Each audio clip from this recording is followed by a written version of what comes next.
ಪ್ರತಿಯೊಬ್ಬರಿಗೂ ನಮ್ಮ ಯೂಟ್ಯೂಬ್ ಚಾನಲ್ಗೆ ಸುಸ್ವಾಗತ. ಈ ಒಂದು ವಿಡಿಯೋದಲ್ಲಿ ಕರ್ನಾಟಕ ಎಕ್ಸಾಮಿನೇಷನ್ ಅಥಾರಿಟಿ ಅಂತ ಈಗಾಗಲೇ ಬಿಟ್ಟಿರುವಂತಹ ಫಸ್ಟ್ ರೌಂಡ್ ಅಲಾಟ್ಮೆಂಟ್ ರಿಸಲ್ಟ್ ಪ್ರತಿಯೊಬ್ಬ ವಿದ್ಯಾರ್ಥಿಗಳು ನೋಡಿರ್ತೀರಾ. ಆ ಒಂದು ರಿಸಲ್ಟ್ ನಂತಿನ ಪ್ರೊಸೀಜರ್ ಏನಂದ್ರೆ ಚಾಯ್ಸ್ ಎಂಟ್ರಿ ಮಾಡೋದು. ಚಾಯ್ಸ್ 1, ಚಾಯ್ಸ್ 2, ಚಾಯ್ಸ್ 3, ಚಾಯ್ಸ್ 4 ಈ ಒಂದು ಚಾಯ್ಸಸ್ ಬಗ್ಗೆ ಸಂಪೂರ್ಣವಾದ ಮಾಹಿತಿ ವಿವರಣೆಯನ್ನು ಪಡೆದುಕೊಂಡಾಗ ಮಾತ್ರ ಅದನ್ನು ಸರಿಯಾಗಿ ಅಲ್ಲಿ ಚಾಯ್ಸ್ ಎಂಟ್ರಿ ಮಾಡಲು ಸಾಧ್ಯವಾಗುತ್ತೆ. ಈ ಒಂದು ಚಾಯ್ಸ್ ಎಂಟ್ರಿ ಬಗ್ಗೆ ಸರಿಯಾದ ರೀತಿಯಲ್ಲಿ ಓದಿಕೊಳ್ಳದೆ, ಸರಿಯಾದ ರೀತಿಯಲ್ಲಿ ಮಾಹಿತಿ ತಿಳಿದುಕೊಳ್ಳದೆ ನೀವು ಚಾಯ್ಸ್ ಎಂಟ್ರಿ ಏನಾದ್ರು ಮಾಡಿದ್ರೆ ಬಹಳಷ್ಟು ದೊಡ್ಡ ತೊಂದರೆ ಒಳಪಡ್ತೀರಾ. ಬಹಳಷ್ಟು ವಿದ್ಯಾರ್ಥಿಗಳು ಒಂದೊಂದು ವರ್ಷ ವೇಸ್ಟ್ ಮಾಡಿದ್ದಾರೆ ಇದೇ ಕಾರಣಕ್ಕಾಗಿ. ಚಾಯ್ಸ್ ಎಂಟ್ರಿ ಸರಿಯಾಗಿ ಅರ್ಥ ಮಾಡಿಕೊಳ್ಳದೆ, ಆ ಒಂದು ಕಾಲೇಜಿನ ಬಗ್ಗೆ ಮಾಹಿತಿ ತಿಳಿದುಕೊಳ್ಳದೆ ಡೈರೆಕ್ಟ್ ಆಗಿ ಚಾಯ್ಸ್ ಎಂಟ್ರಿ ಮಾಡಿ ಬಹಳಷ್ಟು ಪಶ್ಚಾತ್ತಾಪ ಪಟ್ಟಿದ್ದಾರೆ. ಆಲ್ರೆಡಿ ನನ್ನ ಮುಂದೆ ಕೂಡ ಬಹಳಷ್ಟು ವಿದ್ಯಾರ್ಥಿಗಳು ಇದರ ಬಗ್ಗೆ ಕೇಳಿಕೊಂಡಿದ್ದಾರೆ. ಆದ ಕಾರಣಕ್ಕಾಗಿ ಇದರ ಬಗ್ಗೆ ನಿಮಗೆ ಸ್ಪಷ್ಟನೆ ಕೊಡ್ತಾ ಇದ್ದೀನಿ. ಈ ವರ್ಷ 2025ರಲ್ಲಿ ಕೆಲವು ಬದಲಾವಣೆ ಕೂಡ ಮಾಡಿದ್ದಾರೆ. ಏನೆಲ್ಲ ಬದಲಾವಣೆ ಮಾಡಿದ್ದಾರೆ, ಯಾವೆಲ್ಲ ಅಂಶಗಳು ನೀವು ಗಮನದಲ್ಲಿ ಇಟ್ಕೋಬೇಕು. ಚಾಯ್ಸ್ 1 ಅಂದ್ರೆ ಏನೆಲ್ಲ ರೂಲ್ಸ್ಗಳಿವೆ, ಚಾಯ್ಸ್ 2 ಅಂದ್ರೆ ಏನೆಲ್ಲ ರೂಲ್ಸ್ಗಳಿವೆ, ಚಾಯ್ಸ್ 3 ಅಂದ್ರೆ ಏನೆಲ್ಲ ರೂಲ್ಸ್ ಇವೆ, ಚಾಯ್ಸ್ 4 ಅಂದ್ರೆ ಏನೆಲ್ಲ ರೂಲ್ಸ್ ಇವೆ, ಎಲ್ಲವನ್ನು ಈ ಒಂದು ವಿಡಿಯೋದಲ್ಲಿ ತಿಳಿಸ್ತಾ ಇದ್ದೀನಿ. ಮಿಸ್ ಮಾಡದೆ ಈ ಒಂದು ವಿಡಿಯೋವನ್ನು ಪೂರ್ಣವಾಗಿ ನೋಡಿ. ಯಾವೆಲ್ಲ ಹೊಸ ನೋಡುಗರಿದ್ರೆ ಮಿಸ್ ಮಾಡಮ್ ಚಾನಲ್ ಸಬ್ಸ್ಕ್ರೈಬ್ ಮಾಡ್ಕೊಂಡು ಸೈಡಲ್ಲಿ ಬೆಲ್ ಐಕಾನ್ ಕ್ಲಿಕ್ ಮಾಡಿ ಆಲ್ ನೋಟಿಫಿಕೇಶನ್ ಅಂತ ಓಕೆ ಮಾಡ್ಕೊಳ್ಳಿ. ಓಕೆ, ನಾನು ಆಲ್ರೆಡಿ ತಿಳಿಸ್ತಾ ಇದ್ದೀನಿ. ಈ ಒಂದು ವಿಡಿಯೋ ಸ್ವಲ್ಪ ದೊಡ್ಡದಾಗ್ಬೋದು, ಯಾಕಂದ್ರೆ ಇದರಲ್ಲಿ ಎಲ್ಲ ಎಕ್ಸ್ಪ್ಲನೇಷನ್ ಮಾಡೋದು ಸಂಕ್ಷಿಪ್ತವಾಗಿ ಅತಿ ಸರಳ ರೀತಿಯಲ್ಲಿ ವಿವರಣೆ ಕೊಡಲು ಪ್ರಯತ್ನಿಸುತ್ತಿದ್ದೇನೆ. ಕನಿಷ್ಠ 3 ಗಂಟೆಗಳ ಕಾಲ ನಮ್ಮ ಒಂದು ಟೈಮ್ ವೇಸ್ಟ್ ಆಗುತ್ತೆ. ನೀವು ವಿದ್ಯಾರ್ಥಿಗಳು ಹಾಗೂ ಪಾಲಕರು ಕನಿಷ್ಠ ಅರ್ಧ ಗಂಟೆ ಆದರೂ ತಾಳ್ಮೆಯಿಂದ ಈ ಒಂದು ವಿಡಿಯೋವನ್ನು ಸಂಪೂರ್ಣವಾಗಿ ನೋಡಿ. ಓಕೆ, ಅವಾಗ ಮಾತ್ರ ನಿಮ್ಮ ಚಾಯ್ಸಸ್ ಬಗ್ಗೆ ಸರಿಯಾದ ಮಾಹಿತಿ ಗೊತ್ತಾಗುತ್ತೆ. ಆಮೇಲೆ ನೀವು ಚಾಯ್ಸಸ್ ಅಂತ ಸರಿಯಾಗಿ ಮಾಡಿಕೊಳ್ಬಹುದು. ಓಕೆ, ಇಲ್ಲಿ ಒಂದನೇದಾಗಿ ಆಲ್ರೆಡಿ ಕೆಎ ಪೋರ್ಟಲ್ ಅಲ್ಲಿ ಅಂದ್ರೆ ಕೆ ವೆಬ್ಸೈಟ್ ಅಲ್ಲಿ ಆಲ್ರೆಡಿ PDF ಬಿಟ್ಟಿರ್ತಾರೆ ಚಾಯ್ಸಸ್ ಬಗ್ಗೆ. ಆ ಒಂದು ಚಾಯ್ಸಸ್ ಬಗ್ಗೆ ಈಗ ಎಕ್ಸ್ಪ್ಲನೇಷನ್ ಕೊಡ್ತಾ ಇದ್ದೀನಿ. ಪ್ರತಿಯೊಬ್ಬ ವಿದ್ಯಾರ್ಥಿ ನಾನು ತಿಳಿಸ್ತಿರುವಂತಹ ಪಾಯಿಂಟ್ಗಳ ಬಗ್ಗೆ ಗಮನವಿರಲಿ. ಮೊದಲನೇ ಸುತ್ತಿನ ನೈಜ ಸೀಟು ಹಂಚಿಕೆಯ ಫಲಿತಾಂಶ ಆಲ್ರೆಡಿ ಪ್ರಕಟಣೆ ಮಾಡಿದರೆ 2/8/2025ಕ್ಕೆ UG NEET ವೈದ್ಯಕೀಯ, ದಂತವೈದ್ಯಕೀಯ, ಹೋಮಿಯೋಪತಿ ಹಾಗೂ UGCET engineering, architecture, farm science, veterinary, pharmacy ಹಾಗೂ BSc nursing, naturopathy, yoga, BPT, BPO, allied health science ಈ ಕೋರ್ಸ್ಗಳ ಪ್ರವೇಶಾತಿಗೆ ಸಂಬಂಧಪಟ್ಟಂತೆ ಆಯ್ಕೆ ಆದವರಿಗೆ ಅಂದ್ರೆ ಅಲಾಟ್ಮೆಂಟ್ ಆದವರು ಚಾಯ್ಸಸ್ ಮಾಡಿಕೊಳ್ಳೋದಿರುತ್ತೆ. ಮೊದಲ ಸುತ್ತಿನಲ್ಲಿ ಸೀಟು ಹಂಚಿಕೆ ಮಾಡಿಕೊಂಡಿರುವ ಅಭ್ಯರ್ಥಿಗಳು ಅಂದ್ರೆ ಈ ಫಸ್ಟ್ ರೌಂಡ್ ಅಲಾಟ್ಮೆಂಟ್ ಅಲ್ಲಿ ಯಾವುದೇ ಒಂದು ಸೀಟ್ ಅಲಾಟ್ಮೆಂಟ್ ಆಗಿರುವಂತಹ ವಿದ್ಯಾರ್ಥಿಗಳಿಗೆ ಅತಿ ಮುಖ್ಯವಾಗಿರುವಂತಹ ಸೂಚನೆಗಳು ಕೊಟ್ಟಿದ್ದಾರೆ. ಅದರಲ್ಲಿ ನೋಡಿ, ನಾನು ವಿಡಿಯೋ ಮುಖಾಂತರ ಬಿಟ್ಟು ವಾಯ್ಸ್ ಮುಖಾಂತರ ಕೂಡ ಇದು ಹೇಳಬಹುದಾಗಿತ್ತು, ಅದರಲ್ಲಿ ಎಕ್ಸ್ಪ್ಲನೇಷನ್ ಅಷ್ಟು ಸರಿಯಾಗಿ ಆಗಲ್ಲ. ಆದ ಕಾರಣಕ್ಕಾಗಿ ನಿಮಗೆ ವಿಡಿಯೋ ಮುಖಾಂತರ ತಿಳಿಸ್ತಾ ಇದ್ದೀನಿ. ವಿದ್ಯಾರ್ಥಿಗಳು ಇಲ್ಲಿ ಹಾಗೂ ಪಾಲಕರು ಕೂಡ ಗಮನವಹಿಸಿ ಏನೇ ಡೌಟ್ಸ್ ಇದ್ರು ಕೂಡ ಕಮೆಂಟ್ಸ್ ಮಾಡಿ, ಅದಕ್ಕೆ ನಾನು ರಿಪ್ಲೈ ಮಾಡ್ತೀನಿ. ಸರಿಯಾದ ರೀತಿಯಲ್ಲಿ ಚಾಯ್ಸ್ ಎಂಟ್ರಿಯನ್ನು ಮಾಡಿಕೊಳ್ಳಿ ಒಟ್ಟಿನಲ್ಲಿ, ಇಷ್ಟೇ ನನ್ನ ಉದ್ದೇಶ. ಓಕೆ, ಇಲ್ಲಿ ಒಂದನೇದಾಗಿ ಮೊದಲ ಸುತ್ತಿನ ಸೀಟು ಹಂಚಿಕೆ ನಂತರ ಸೀಟು ಹಂಚಿಕೆಯಾದ ಅಭ್ಯರ್ಥಿಗಳಿಗೆ ವಿವಿಧ 4 ಚಾಯ್ಸ್ಗಳನ್ನು ನೀಡಲಾಗುವುದು. ಅಭ್ಯರ್ಥಿಗಳು 4 ಚಾಯ್ಸ್ಗಳಲ್ಲಿ ತಮಗೆ ಸರಿ ಅನಿಸುವ ಯಾವುದಾದ್ರೂ ಒಂದು ಚಾಯ್ಸ್ ಅನ್ನು ಆಯ್ಕೆ ಮಾಡಿಕೊಳ್ಳಬೇಕು. ಆದರೆ ಆಯ್ಕೆ ಮಾಡಿಕೊಳ್ಳುವ ಮೊದಲು ಪ್ರತಿ ಚಾಯ್ಸ್ಗಳ ಬಗ್ಗೆ ಸಂಪೂರ್ಣವಾದಂತಹ ಮಾಹಿತಿಯನ್ನು ತಿಳ್ಕೋಬೇಕು. ತಮ್ಮ ಪೋಷಕರೊಂದಿಗೆ ತೀರ್ಮಾನಿಸಿ, ನಿಮ್ಮ ಒಂದು ಪೇರೆಂಟ್ಸ್ ಜೊತೆ ಇದರ ಬಗ್ಗೆ ಚರ್ಚೆ ಮಾಡಿ ಯಾವ ಚಾಯ್ಸ್ ಆಯ್ಕೆ ಮಾಡಿಕೊಂಡ್ರೆ ಬೆಟರ್ ಇರುತ್ತೆ ಅನ್ನೋ ಬಗ್ಗೆ. ಆಮೇಲೆ ಚಾಯ್ಸ್ ಅನ್ನು ಸರಿಯಾದಂತಹ ಒಂದು ಚಾಯ್ಸ್ ಅನ್ನು ಆಯ್ಕೆ ಮಾಡಿಕೊಳ್ಳಲು ಸೂಚಿಸಿದೆ. ಇಲ್ಲಿ 4 ಚಾಯ್ಸ್ಗಳಲ್ಲಿ ಯಾವುದೇ ಚಾಯ್ಸ್ ಅನ್ನು ಆಯ್ಕೆ ಮಾಡಿರುವ ವಿದ್ಯಾರ್ಥಿಗಳು ಮುಂದಿನ ಸುತ್ತಿನಲ್ಲಿ ಭಾಗವಹಿಸಲು ಅರ್ಹತೆ ಪಡೆಯುವುದಿಲ್ಲ. ಅತಿ ಮುಖ್ಯವಾಗಿ ಈ ಒಂದು ರೂಲ್ಸ್ ನೋಡಿ, ಬಹಳಷ್ಟು ಮುಖ್ಯ. ಈಗಾಗಲೇ 4 ಚಾಯ್ಸ್ ಕೊಟ್ಟಿದ್ದಾರೆ. ಆ 4 ಚಾಯ್ಸ್ ಬಗ್ಗೆ ಸಂಪೂರ್ಣ ಮಾಹಿತಿ ತಿಳಿದುಕೊಳ್ಳದೆ ಯಾವುದೇ ರೀತಿಯ ಚಾಯ್ಸಸ್ ನೀವು ಎಂಟ್ರಿ ಮಾಡುವಂತಿಲ್ಲ. ಆಮೇಲೆ ಈಗ ಸೀಟ್ ಅಲಾಟ್ಮೆಂಟ್ ಆಗಿದೆ, ಯಾವುದೇ ಒಂದು ವಿಭಾಗದಲ್ಲಿ ಸೀಟ್ ಅಲಾಟ್ಮೆಂಟ್ ಆಗಿದೆ, ಆದರೆ ನೀವು ಯಾವುದೇ ರೀತಿಯ ಚಾಯ್ಸೇ ಮಾಡಿಲ್ಲ. ಚಾಯ್ಸ್ 1 ಕೊಟ್ಟಿಲ್ಲ, ಚಾಯ್ಸ್ 2 ಕೊಟ್ಟಿಲ್ಲ, ಚಾಯ್ಸ್ 3 ಕೊಟ್ಟಿಲ್ಲ, ಚಾಯ್ಸ್ 4 ಕೊಟ್ಟಿಲ್ಲ ಅಂತ ವಿದ್ಯಾರ್ಥಿ ಕೂಡ ಕೌನ್ಸಿಲಿಂಗ್ ಪ್ರೊಸೆಸ್ ಅಂತಾನೆ ಅವರು ತೆಗೆದುಹಾಕ್ತಾರೆ. ಆಯ್ಕೆ ಮಾಡಿದ ವಿದ್ಯಾರ್ಥಿ ಮುಂದಿನ ಯಾವುದೇ ಸುತ್ತುಗಳಲ್ಲಿ ಭಾಗವಹಿಸಲು ಅರ್ಹತೆ ಪಡೆಯುವುದಿಲ್ಲ. ಇಲ್ಲಿ ಸ್ಪಷ್ಟನೆ ಕೊಟ್ಟಿದ್ದಾರೆ, ವಿದ್ಯಾರ್ಥಿಗಳು ನಿಗದಿತ ಸಮಯದೊಳಗಡೆ ಚಾಯ್ಸ್ ಎಂಟ್ರಿ ಮಾಡಲೇಬೇಕು. ಸೀಟ್ ಅಲಾಟ್ಮೆಂಟ್ ಆಗಿರುವಂತಹ ವಿದ್ಯಾರ್ಥಿಗಳು ಯಾವುದೇ ಒಂದು ವಿಭಾಗದಲ್ಲಿ. ಓಕೆ, ಅಭ್ಯರ್ಥಿಗಳು ಚಾಯ್ಸ್ಗಳನ್ನು ಆಯ್ಕೆ ಮಾಡಿಕೊಳ್ಳಲು, ಚಲನ್ ಡೌನ್ಲೋಡ್ ಮಾಡಿಕೊಳ್ಳಲು, ಬ್ಯಾಂಕಿನಲ್ಲಿ ಶುಲ್ಕ ಪಾವತಿ ಮಾಡಲು, ಕನ್ಫರ್ಮೇಷನ್ ಸ್ಲಿಪ್ ಡೌನ್ಲೋಡ್ ಮಾಡಿಕೊಳ್ಳಲು ಹಾಗೂ ಪ್ರವೇಶ ಆದೇಶ ಪತ್ರವನ್ನು ಕಾಲೇಜು ವತಿಯಿಂದ ಡೌನ್ಲೋಡ್ ಮಾಡಿಕೊಳ್ಳಲು ಪ್ರಾಧಿಕಾರದ ಭೇಟಿ ನೀಡುವ ಅವಶ್ಯಕತೆ ಇರುವುದಿಲ್ಲ. ಕೆಎ ವೆಬ್ಸೈಟ್ ಅಲ್ಲೇ ನೀವು ಇದನ್ನು ಮಾಡೋದಿರುತ್ತೆ. ಈ ಒಂದು ಚಲನ್ ಡೌನ್ಲೋಡ್ ಮಾಡ್ಕೊಳ್ಳೋದಾಗಿರ್ಲಿ, ಚಾಯ್ಸ್ ಎಂಟ್ರಿ ಮಾಡಿಕೊಳ್ಳೋದಾಗಿರ್ಲಿ, ಕನ್ಫರ್ಮೇಷನ್ ಸ್ಲಿಪ್ ಡೌನ್ಲೋಡ್ ಮಾಡಿಕೊಳ್ಳೋದಾಗಿರ್ಲಿ, ಇದಕ್ಕೆ ನೀವು ಮತ್ತೆ ಕೆಇ ಹೋಗಿ ಅದ್ರ ಕೆಇ ಬೆಂಗಳೂರು ಹೋಗಿ ಮೀಟ್ ಆಗೋ ಅವಶ್ಯಕತೆ ಇಲ್ಲ. ಎಲ್ಲವೂ ವೆಬ್ಸೈಟ್ ಮುಖಾಂತರ ಆ ಒಂದು ನಿಗದಿತ ಅವಧಿ ಒಳಗಡೆ ನೀವು ಮಾಡ್ಕೋಬಹುದು. ಈಗ ಮೊದಲ ಸುತ್ತಿನಲ್ಲಿ ಆಪ್ಷನ್ಸ್ಗಳನ್ನು ನೀಡಿ ಯಾವುದೇ ಸೀಟು ಹಂಚಿಕೆ ಆಗದೇ ಇರುವ ಅಭ್ಯರ್ಥಿಗಳಿಗೆ ಯಾವುದೇ ರೀತಿಯ ಚಾಯ್ಸ್ ಅನ್ನು ಇಲ್ಲಿ ಆಯ್ಕೆ ಮಾಡುವ ಅವಕಾಶ ಇರುವುದಿಲ್ಲ. ಆದರೆ 2ನೇ ಸುತ್ತಿನ ಹಂಚಿಕೆ ಪ್ರಾರಂಭವಾದ ನಂತರ ಕಡ್ಡಾಯವಾಗಿ ಲಾಗಿನ್ ಪೋರ್ಟಲ್ನಲ್ಲಿ ಲಾಗಿನ್ ಮಾಡಿ ಒಪ್ಪಿಗೆ ಕರಾರನ್ನು ಆಯ್ಕೆ ಮಾಡಿದಾಗ ಮಾತ್ರ ಈಗಾಗಲೇ ದಾಖಲಿಸಿರುವ ಇಚ್ಛೆ ಆಯ್ಕೆ ಸುತ್ತಿನಲ್ಲಿ ಭಾಗವಹಿಸಬಹುದು. ಇದರ ಅರ್ಥ ಏನಂದ್ರೆ ವಿದ್ಯಾರ್ಥಿಗಳು ಹಾಗೂ ಪಾಲಕರು ಗಮನವಹಿಸಿ. ಇಲ್ಲಿ ಏನಿದೆ ಅಂದ್ರೆ ಯಾವೆಲ್ಲ ವಿದ್ಯಾರ್ಥಿಗಳು ಆಪ್ಷನ್ಸ್ಗಳನ್ನು ಎಂಟರ್ ಮಾಡಿದಿರಾ, ಪ್ರತಿಯೊಂದು ವಿಭಾಗದಲ್ಲಿ ಇಂಜಿನಿಯರಿಂಗ್ ಆಗಿರಲಿ, ವೆಟರ್ನರಿ ಆಗಿರಲಿ, ಅಗ್ರಿ ಆಗಿರಲಿ, ಫಾರ್ಮಸಿ ಆಗಿರಲಿ, MBBS ಆಗಿರಲಿ, BDS ಆಗಿರಲಿ, ಎಲ್ಲವನ್ನೂ ಆಪ್ಷನ್ ಎಂಟರ್ ಮಾಡಿದ್ರು ಕೂಡ ಕಡಿಮೆ ಅಂಕದ ಸಲುವಾಗಿ ಆಗಿರಲಿ ಅಥವಾ ಕ್ಯಾಟಗರಿ ಸಲುವಾಗಿ ಆಗಿರಲಿ ಅಥವಾ ಏನೋ ಒಂದು ಕಾರಣಕ್ಕಾಗಿ ಏನೋ ಸೀಟ್ ಅಲಾಟ್ಮೆಂಟ್ ಆಗಿಲ್ಲ, ಈ ಒಂದು ಫಸ್ಟ್ ರೌಂಡ್ ಅಲ್ಲಿ ಯಾವುದೇ ರೀತಿಯ ಸೀಟ್ ಅಲಾಟ್ಮೆಂಟ್ ಆಗಿಲ್ಲ ಅಂತ ಇದ್ದ ವಿದ್ಯಾರ್ಥಿಗಳು ಈ ಒಂದು ರೌಂಡ್ ನಲ್ಲಿ ಯಾವುದೇ ರೀತಿಯ ಚಾಯ್ಸಸ್ ಎಂಟ್ರಿ ಮಾಡೋ ಅವಶ್ಯಕತೆ ಇರೋದಿಲ್ಲ. ಅವ್ರಿಗೆ ಯಾವುದೇ ರೀತಿಯ ಚಾಯ್ಸಸ್ ಅಲ್ಲಿ ಓಪನ್ ಆಗೋದಿಲ್ಲ. Okay, choices entry option entry ಮಾಡಿ ಯಾವುದೇ ರೀತಿಯ ಈ ಒಂದು ಫಸ್ಟ್ ರೌಂಡ್ ಅಲಾಟ್ಮೆಂಟ್ ಅಲ್ಲಿ ಯಾವುದೇ ರೀತಿಯ ಸೀಟು ಸಿಗದೇ ಇರುವಂತಹ ವಿದ್ಯಾರ್ಥಿಗಳಿಗೆ ಯಾವುದೇ ರೀತಿಯ ಚಾಯ್ಸ್ ಎಂಟ್ರಿ ಮಾಡೋ ಅವಶ್ಯಕತೆ ಇರುವುದಿಲ್ಲ, ಅಲ್ಲಿ ಯಾವುದೇ ರೀತಿಯ ಚಾಯ್ಸ್ ತೋರಿಸೋದಿಲ್ಲ. ಆದರೆ ನೀವು ಸೆಕೆಂಡ್ ರೌಂಡಿಗೆ ಪಾರ್ಟಿಸಿಪೇಟ್ ಮಾಡಬೇಕಾಗಿತ್ತು ಅಂದ್ರೆ ಸೆಕೆಂಡ್ ರೌಂಡ್ ಅಲ್ಲಿ ನಿಮ್ಗೆ ಆಪ್ಷನ್ ಎಂಟ್ರಿ ಓಪನ್ ಮಾಡಿರ್ತಾರೆ. ಆ ಒಂದು ವೇಳೆಯಲ್ಲಿ ನೀವು ಮತ್ತೆ ಲಾಗಿನ್ ಮಾಡಿ ಆ ಒಂದು ಸೆಲ್ಫ್ ಡಿಕ್ಲರೇಷನ್ ಕೊಡಬೇಕಾಗತ್ತೆ. ಅಲ್ಲಿ ಒಪ್ಪಿಗೆ ಕರಾರನ್ನು ಕ್ಲಿಕ್ ಮಾಡಿ ನೀವು ಆಪ್ಷನ್ಸ್ ಎಂಟ್ರಿ ದಾಖಲಿಸಿ ಒಂದು ಪ್ರಿಂಟ್ಔಟ್ ತೆಗೆದುಕೊಳ್ಬೇಕಾಗತ್ತೆ. ಇದು ವಿದ್ಯಾರ್ಥಿಗಳು ಗಮನಿಸಬೇಕು. ಇಲ್ಲಿ ಮುಖ್ಯವಾಗಿ ಸೆಕೆಂಡ್ ರೌಂಡ್ ಅಲ್ಲಿ ನೀವು ಯಾವೆಲ್ಲ ಆಪ್ಷನ್ಸ್ಗಳು ಮಾಡಿದ್ದೀರಾ ಅವು ಅಷ್ಟೇ ಆಪ್ಷನ್ಸ್ಗಳು ಇರುತ್ತೆ, ಹೆಚ್ಚಿಗೆ ಆಪ್ಷನ್ಸ್ಗಳು ಹಾಕಲು ಅವಕಾಶ ಇರುವುದಿಲ್ಲ. ಓಕೆ, ಆಮೇಲೆ ಮೊದಲ ಸುತ್ತಿನಲ್ಲಿ ಸೀಟು ಹಂಚಿಕೆಯಾದ ಅಭ್ಯರ್ಥಿಗಳ ಚಾಯ್ಸ್ಗಳ ವಿವರಣೆಯನ್ನು ಹಾಗೂ ಚಾಯ್ಸ್ ಆಯ್ಕೆ ಮಾಡಿಕೊಂಡ ನಂತರ ಕ್ರಮಗಳು ಮುಂದಿನ ಪುಟಗಳಲ್ಲಿ ನೀವು ಒಂದು ಎಕ್ಸ್ಪ್ಲನೇಷನ್ ಕೂಡ ಕೊಡ್ತಾ ಇದ್ದೀನಿ, ಅದರಲ್ಲಿ ತಿಳಿಸಿದ್ದಾರೆ. ಮೊದಲ ಸುತ್ತಿನಲ್ಲಿ ಸೀಟು ಹಂಚಿಕೆ ನಂತರ ಸೂಕ್ತ ಚಾಯ್ಸ್ ಅನ್ನು ಆಯ್ಕೆ ಮಾಡೋದ್ರಿಂದ ಮುಂದಿನ ಸುತ್ತಿನಲ್ಲಿ ಭಾಗವಹಿಸಬಹುದು. ಮೊದಲನೇ ಸುತ್ತಿನಲ್ಲಿ ಹಂಚಿಕೆಯಾದ ಸೀಟು ಚಾಯ್ಸ್ ಅನ್ನು ಆಯ್ಕೆ ಮಾಡೋದಲ್ಲಿ ಅಂತ ಅಭ್ಯರ್ಥಿಗಳಿಗೆ ಈಗ ಚಾಯ್ಸ್ ಒಂದು ಆಯ್ಕೆ ಮಾಡಿಕೊಂಡಿರುವಂಥ UG ಸೀಟ್ ವಿದ್ಯಾರ್ಥಿಗಳಾಗಿರಲಿ, UG ನೀಟ್ ವಿದ್ಯಾರ್ಥಿಗಳಾಗಿರಲಿ, ಯಾವುದೇ ಒಂದು ಕೋರ್ಸಿನ ಅಲಾಟ್ಮೆಂಟ್ ಆಗಿರುವಂಥ ವಿದ್ಯಾರ್ಥಿಗಳು ಚಾಯ್ಸ್ ಒಂದು ಆಯ್ಕೆ ಮಾಡಿಕೊಂಡ್ರೆ ಮುಂದಿನ ಯಾವುದೇ ರೌಂಡ್ಗಳಲ್ಲಿ ಅವರಿಗೆ ಭಾಗವಹಿಸಲು ಅವಕಾಶ ಕೊಡೋದಿಲ್ಲ. ಇಲ್ಲಿವರೆಗೆ ಅಂದ್ರೆ KE ಬೆಂಗಳೂರು ಹೋದ್ರು ಕೂಡ ಅವಕಾಶ ತಿದ್ದುಪಡಿ ಮಾಡಲು ಬರುವುದಿಲ್ಲ ಅಂತೇಳಿ KE ನಿರ್ದೇಶಕರು ಸ್ಪಷ್ಟವಾಗಿ ವಿಡಿಯೋ ಮುಖಾಂತರ ತಿಳಿಸಿದ್ದಾರೆ. ಓಕೆ, ಆಮೇಲೆ ಒಂದು ವೇಳೆ ಮೊದಲ ಸುತ್ತಿನಲ್ಲಿ ಹಂಚಿಕೆಯ ಸೀಟು ಇಷ್ಟವಾಗಿದೆ ಆದರೆ ಅದಕ್ಕಿಂತ ಹೈಯರ್ ಆರ್ಡರ್ ಆಪ್ಷನ್ಗಳು ನಮಗೆ ಭಾಗವಹಿಸಲು ಆಸಕ್ತಿ ಇದೆ ಅಂತ ಇದ್ದಲ್ಲಿ ಚಾಯ್ಸ್ 2 ಅನ್ನು ಆಯ್ಕೆ ಮಾಡಿಕೊಳ್ಳೋದಿರುತ್ತೆ. ಒಂದು ವೇಳೆ ಮೊದಲ ಸುತ್ತಿನ ಸೀಟು ಹಂಚಿಕೆಯಾದ ಇಷ್ಟವಿಲ್ಲ, ನೋಡಿ ಮೊದಲಿಗೆ ಶಾರ್ಟ್ ಇನ್ಫಾರ್ಮೇಶನ್ ಕೊಟ್ಟಿದ್ದಾರೆ, ಶಾರ್ಟ್ ಇನ್ಫಾರ್ಮೇಶನ್ ಕೊಟ್ಟು ಆಮೇಲೆ ಡೀಟೇಲ್ ಇನ್ಫಾರ್ಮೇಶನ್ ಚಾಯ್ಸ್ ಬಗ್ಗೆ ಕೊಡ್ತಾ ಇದ್ದೀನಿ. ಈ PDF ಪ್ರಕಾರನೇ ಎಕ್ಸ್ಪ್ಲನೇಷನ್ ಕೊಡ್ತಾ ಇದ್ದೀನಿ. ಒಂದು ವೇಳೆ ನೋಡಿ ಚಾಯ್ಸ್ ಆಸಕ್ತಿ ಇದ್ದವರು ಚಾಯ್ಸ್ 1 ಮಾಡ್ಕೋತೀರಾ, ಆಸಕ್ತಿ ಇಲ್ಲದವರು ಚಾಯ್ಸ್ 2 ಮಾಡ್ಕೋತೀರಾ, ಅದಕ್ಕೆ ಹೋಲ್ಡ್ ಮಾಡ್ಕೊಂಡು ನೆಕ್ಸ್ಟ್ ಮುಂದುವರಿತೀರಾ. ಚಾಯ್ಸ್ 3 ಅಂದ್ರೆ ಸಿಕ್ಕಿರುವಂತಹ ಸೀಟು ಡಿಲೀಟ್ ಮಾಡ್ಕೊಂಡು ನೆಕ್ಸ್ಟ್ ರೌಂಡಲ್ಲಿ ಪಾರ್ಟಿಸಿಪೇಟ್ ಮಾಡ್ತೀರಾ. ಅದಕ್ಕೆ ತಕ್ಕಂತೆ ಆಮೇಲೆ ಅಭ್ಯರ್ಥಿಯು ಕನಿಷ್ಠ ಒಂದು ಬಾರಿ ಆದರೂ ಆಪ್ಷನ್ ಸೆಂಟರ್ ಪೋರ್ಟಲ್ ಲಾಗಿನ್ ಮಾಡಿ ಒಪ್ಪಿಗೆ ನೀಡಿದಲ್ಲಿ ಅಂತ ಅಭ್ಯರ್ಥಿಗಳಿಗೆ 2ನೇ ಸುತ್ತಿನಲ್ಲಿ ಭಾಗವಹಿಸೋದು. ಇಲ್ಲಿ ನೋಡಿ ಆಲ್ರೆಡಿ ನಾನು ತಿಳಿಸಿದ್ದೀನಿ, ಫಸ್ಟ್ ರೌಂಡ್ ಅಲ್ಲಿ ಯಾವುದೇ ಸೀಟ್ ಅಲಾಟ್ಮೆಂಟ್ ಆಗಿಲ್ಲ, ಸೆಕೆಂಡ್ ರೌಂಡ್ ಅಲ್ಲಿ ಪಾರ್ಟಿಸಿಪೇಟ್ ಮಾಡಬೇಕಾಗಿತ್ತಂದ್ರೆ ನೀವು ಆಪ್ಷನ್ ಎಂಟ್ರಿ ಲಾಗಿನ್ ಮಾಡಿ ಒಂದು ಡಿಕ್ಲರೇಷನ್ ಮಾಡಿ ಅಲ್ಲಿ ನೀವು ಒಂದು ಏನಾದರೂ ಚೇಂಜಸ್ ಮಾಡ್ಕೊಳ್ಳೋದಿದೆ, ರೀ ಆರ್ಡರ್ ಅಥವಾ ಮಾಡಿಫೈ ಅಥವಾ ಡಿಲೀಟ್ ಮಾಡ್ಕೊಂಡು ಒಂದು ಪ್ರಿಂಟ್ಔಟ್ ಕಡ್ಡಾಯವಾಗಿ ತೆಗೆದುಕೊಳ್ಬೇಕು. ಅವಾಗ ಮಾತ್ರ ಅಲ್ಲಿ ಸೆಕೆಂಡ್ ರೌಂಡಲ್ಲಿ ಕನ್ಸಿಡರ್ ಆಗುತ್ತೆ. ನೀವು ಹಾಗೆ ನೀವು ಆಪ್ಷನ್ ಎಂಟ್ರಿ ಏನೆಲ್ಲ ಫಸ್ಟ್ ರೌಂಡಲ್ಲಿ ಹಾಕಿದ್ದೀರಾ ಅಲ್ಲಿ ಅಷ್ಟೇ ಆಪ್ಷನ್ ಎಂಟ್ರಿ ನೀವು ಸೆಕೆಂಡ್ ರೌಂಡಲ್ಲೂ ಕೂಡ ಅಷ್ಟೇ ಬಿಡೋದ್ರಿ ಅಂತ ಯಾವುದೇ ರೀತಿ ನೀವು ಲಾಗಿನ್ ಮಾಡದೆ, ಯಾವುದೇ ರೀತಿಯ ಡಿಕ್ಲರೇಷನ್ ಕೊಡದೆ, ಯಾವುದೇ ರೀತಿಯ ಪ್ರಿಂಟ್ಔಟ್ ಸೆಕೆಂಡ್ ರೌಂಡಲ್ಲಿ ತೆಗೆದುಕೊಳ್ಳದೆ ಹಾಗೆ ಬಿಟ್ಟರೆ ಅದು ಸೆಕೆಂಡ್ ರೌಂಡಿಗೆ ಕನ್ಸಿಡರ್ ಆಗೋದಿಲ್ಲ ಅಂತ ಅಲ್ಲಿ ಸ್ಪಷ್ಟನೆ ಕೊಟ್ಟಿದ್ದಾರೆ.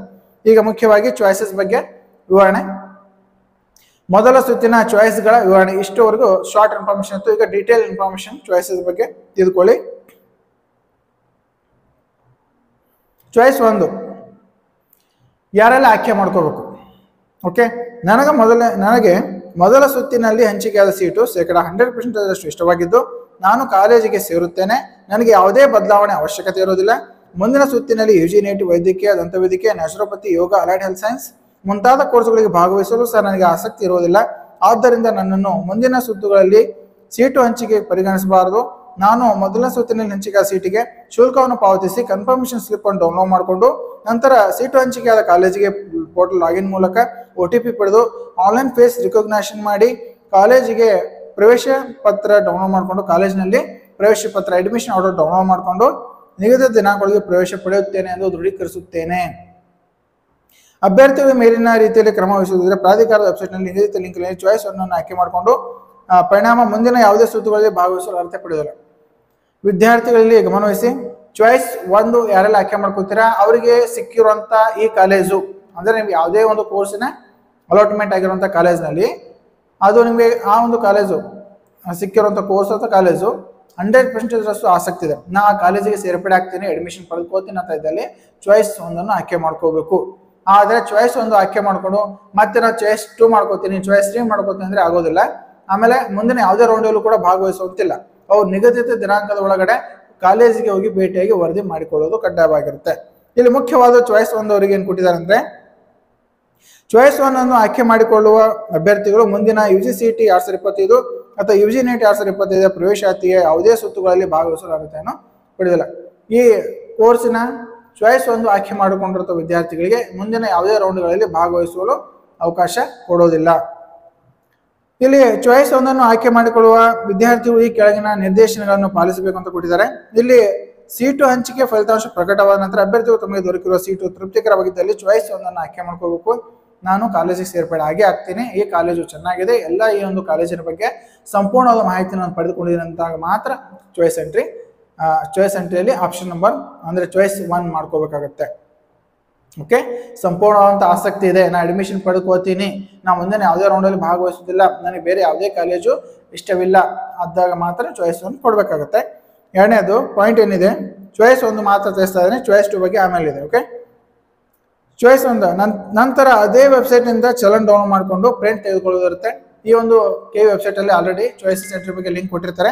ಆ ಒಂದು ಲಿಂಕ್ನಲ್ಲಿಯೇ ನೀವು ಪ್ರಿಂಟ್ಔಟ್ ಚಲನ್ ಪ್ರಿಂಟ್ಔಟ್ ತೆಗೆದುಕೊಂಡು ಹೋಗಿ ನಿಮ್ಮ ಸಂಬಂಧಪಟ್ಟಂತ ಒಂದು ನ್ಯಾಷನಲೈಸ್ಡ್ ಬ್ಯಾಂಕಿಗೆ ಹೋಗಿ, ಅದು RTGS ಮುಖಾಂತರ ಆಗಿರಲಿ, ನಿಮ್ಮ ಒಂದು ಅಕೌಂಟ್ ಇಂದ ಅದಕ್ಕೆ ಡೈರೆಕ್ಟಾಗಿ RTGS ಮುಖಾಂತರ ಪೇಮೆಂಟ್ ಮಾಡ್ತಾರೆ. ಆ ಒಂದು ಚಲನ್ ಮುಖಾಂತರ ನೀವು ಪೇಮೆಂಟ್ ಮಾಡೋದಿರುತ್ತೆ. ಓಕೆ, ಆಮೇಲೆ ಚಲನ್ ಪೇಮೆಂಟ್ ಮಾಡಿ 2 ಅಥವಾ 3 ಗಂಟೆ ನಂತರ ನೀವು ಕನ್ಫರ್ಮೇಷನ್ ಸ್ಲಿಪ್ ಕೂಡ ಡೌನ್ಲೋಡ್ ಮಾಡ್ಕೋಬೇಕು. ಆ ಒಂದು ಕನ್ಫರ್ಮೇಷನ್ ಸ್ಲಿಪ್ ತೆಗೆದುಕೊಂಡೋಗಿ ನಾವು ಕಾಲೇಜಿಗೆ ಭೇಟಿ ಆಗೋದಿರುತ್ತೆ. ಮೂರನೇ ಪಾಯಿಂಟ್ ಏನಿದೆ, ಚಲನ್ನಲ್ಲಿ ಅಭ್ಯರ್ಥಿಗಳು ಎಲ್ಲ ವಿವರಗಳು ಅಂದ್ರೆ ಅಭ್ಯರ್ಥಿ ಹೆಸರು, CET ಸಂಖ್ಯೆ, ಆಯ್ಕೆ ಇರುವ ಕಾಲೇಜು, ಕೋರ್ಸ್ನ ವಿವರ, ಅಭ್ಯರ್ಥಿಗಳು ಪಾವತಿಸಬೇಕಾದಂತ ಮೊತ್ತ ಎಲ್ಲವನ್ನು ಮುದ್ರಿಸಲಾಗುವುದು. ಅಭ್ಯರ್ಥಿಗಳು ಸರಿಯಾಗಿ ಪರಿಶೀಲಿಸಿ ಸೇವ್ ಮಾಡಬೇಕು. ನಂತರ ನಿಗದಿತ ಶುಲ್ಕವನ್ನು ಪಾವತಿಸಬೇಕು. ಈ ಒಂದು ಚಲನ್ನಲ್ಲಿ ಎಲ್ಲವನ್ನು ಅಲ್ಲಿ ಮೆನ್ಷನ್ ಇರುತ್ತೆ, ಯಾವ ಕಾಲೇಜ್ ಅಲಾಟ್ಮೆಂಟ್ ಆಗಿದೆ, ಯಾವ ಕೋರ್ಸ್ ಇದೆ, ಆಮೇಲೆ ಎಷ್ಟು ಅಮೌಂಟ್ ಇದೆ ಎಲ್ಲವನ್ನು ಮೆನ್ಷನ್ ಅಲ್ಲಿ ಸರಿಯಾಗಿ ನೋಡ್ಕೊಂಡು ಪೇಮೆಂಟ್ ಮಾಡೋದಿರುತ್ತೆ. ನಂತರ ಕನ್ಫರ್ಮೇಷನ್ ಸ್ಲಿಪ್ ಅನ್ನು ಡೌನ್ಲೋಡ್ ಮಾಡಿಕೊಂಡು ನಿಗದಿಪಡಿಸಿರುವ ಕೊನೆಯ ದಿನಾಂಕದ ಒಳಗಾಗಿ ಪ್ರವೇಶಾತಿ ಪಡೆಯಲು ಅಭ್ಯರ್ಥಿಗಳು ಖುದ್ದಾಗಿ ಎಲ್ಲ ಮೂಲ ದಾಖಲೆಗಳೊಂದಿಗೆ 2 ಸೆಟ್ ಜೆರಾಕ್ಸ್ ಪ್ರತಿಗಳೊಂದಿಗೆ ಆಯಾ ಕಾಲೇಜಿಗೆ ವರದಿ ಮಾಡಿಕೊಳ್ಬೇಕು. ಇಲ್ಲಿ ವಿದ್ಯಾರ್ಥಿಗಳು ಗಮನಿಸಿ, ಆ ಒಂದು ಪೇಮೆಂಟ್ ಮಾಡಿ ನೀವು ಚಲನ್ ಡೌನ್ಲೋಡ್ ಮಾಡಿಕೊಂಡು ಬ್ಯಾಂಕಿನಲ್ಲಿ ಹೋಗಿ ಪೇಮೆಂಟ್ ಮಾಡ್ತೀರಾ. ಪೇಮೆಂಟ್ ಮಾಡಿದ 1 ಅಥವಾ 2 ಗಂಟೆ ನಂತರ ಸೇಮ್ ವೆಬ್ಸೈಟಲ್ಲಿ ಮತ್ತೆ ಓಪನ್ ಮಾಡಿಕೊಂಡು ಅದರಲ್ಲಿ ಒಂದು ಕನ್ಫರ್ಮೇಷನ್ ಸ್ಲಿಪ್ ಡೌನ್ಲೋಡ್ ಮಾಡ್ಕೋಬೇಕು.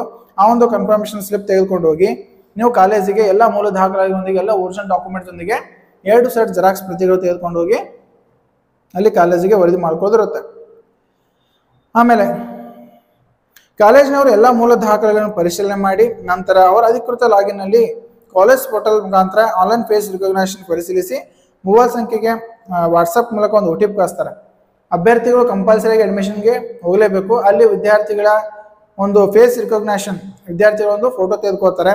ಅಲ್ಲೇ ತೆಗೆದುಕೊಂಡು ಅದಕ್ಕೆ ಮ್ಯಾಚಿಂಗ್ ಮಾಡಿ ಅಂದ್ರೆ ನಿಮ್ಮ ಒಂದು KCET ಅಪ್ಲಿಕೇಶನ್ಗೂ ಹಾಗೂ ನಿಮ್ಮ ಒಂದು ವಿದ್ಯಾರ್ಥಿಯ ಫೋಟೋಗೆ ಮ್ಯಾಚಿಂಗ್ ಮಾಡಿ ಅಲ್ಲೂ ಒಂದು OTP ಕಳಿಸ್ತಾರೆ. ಆ ಒಂದು ವಿದ್ಯಾರ್ಥಿ OTP ಅನ್ನು ಅವರಿಗೆ ತಿಳಿಸಬೇಕಾಗತ್ತೆ.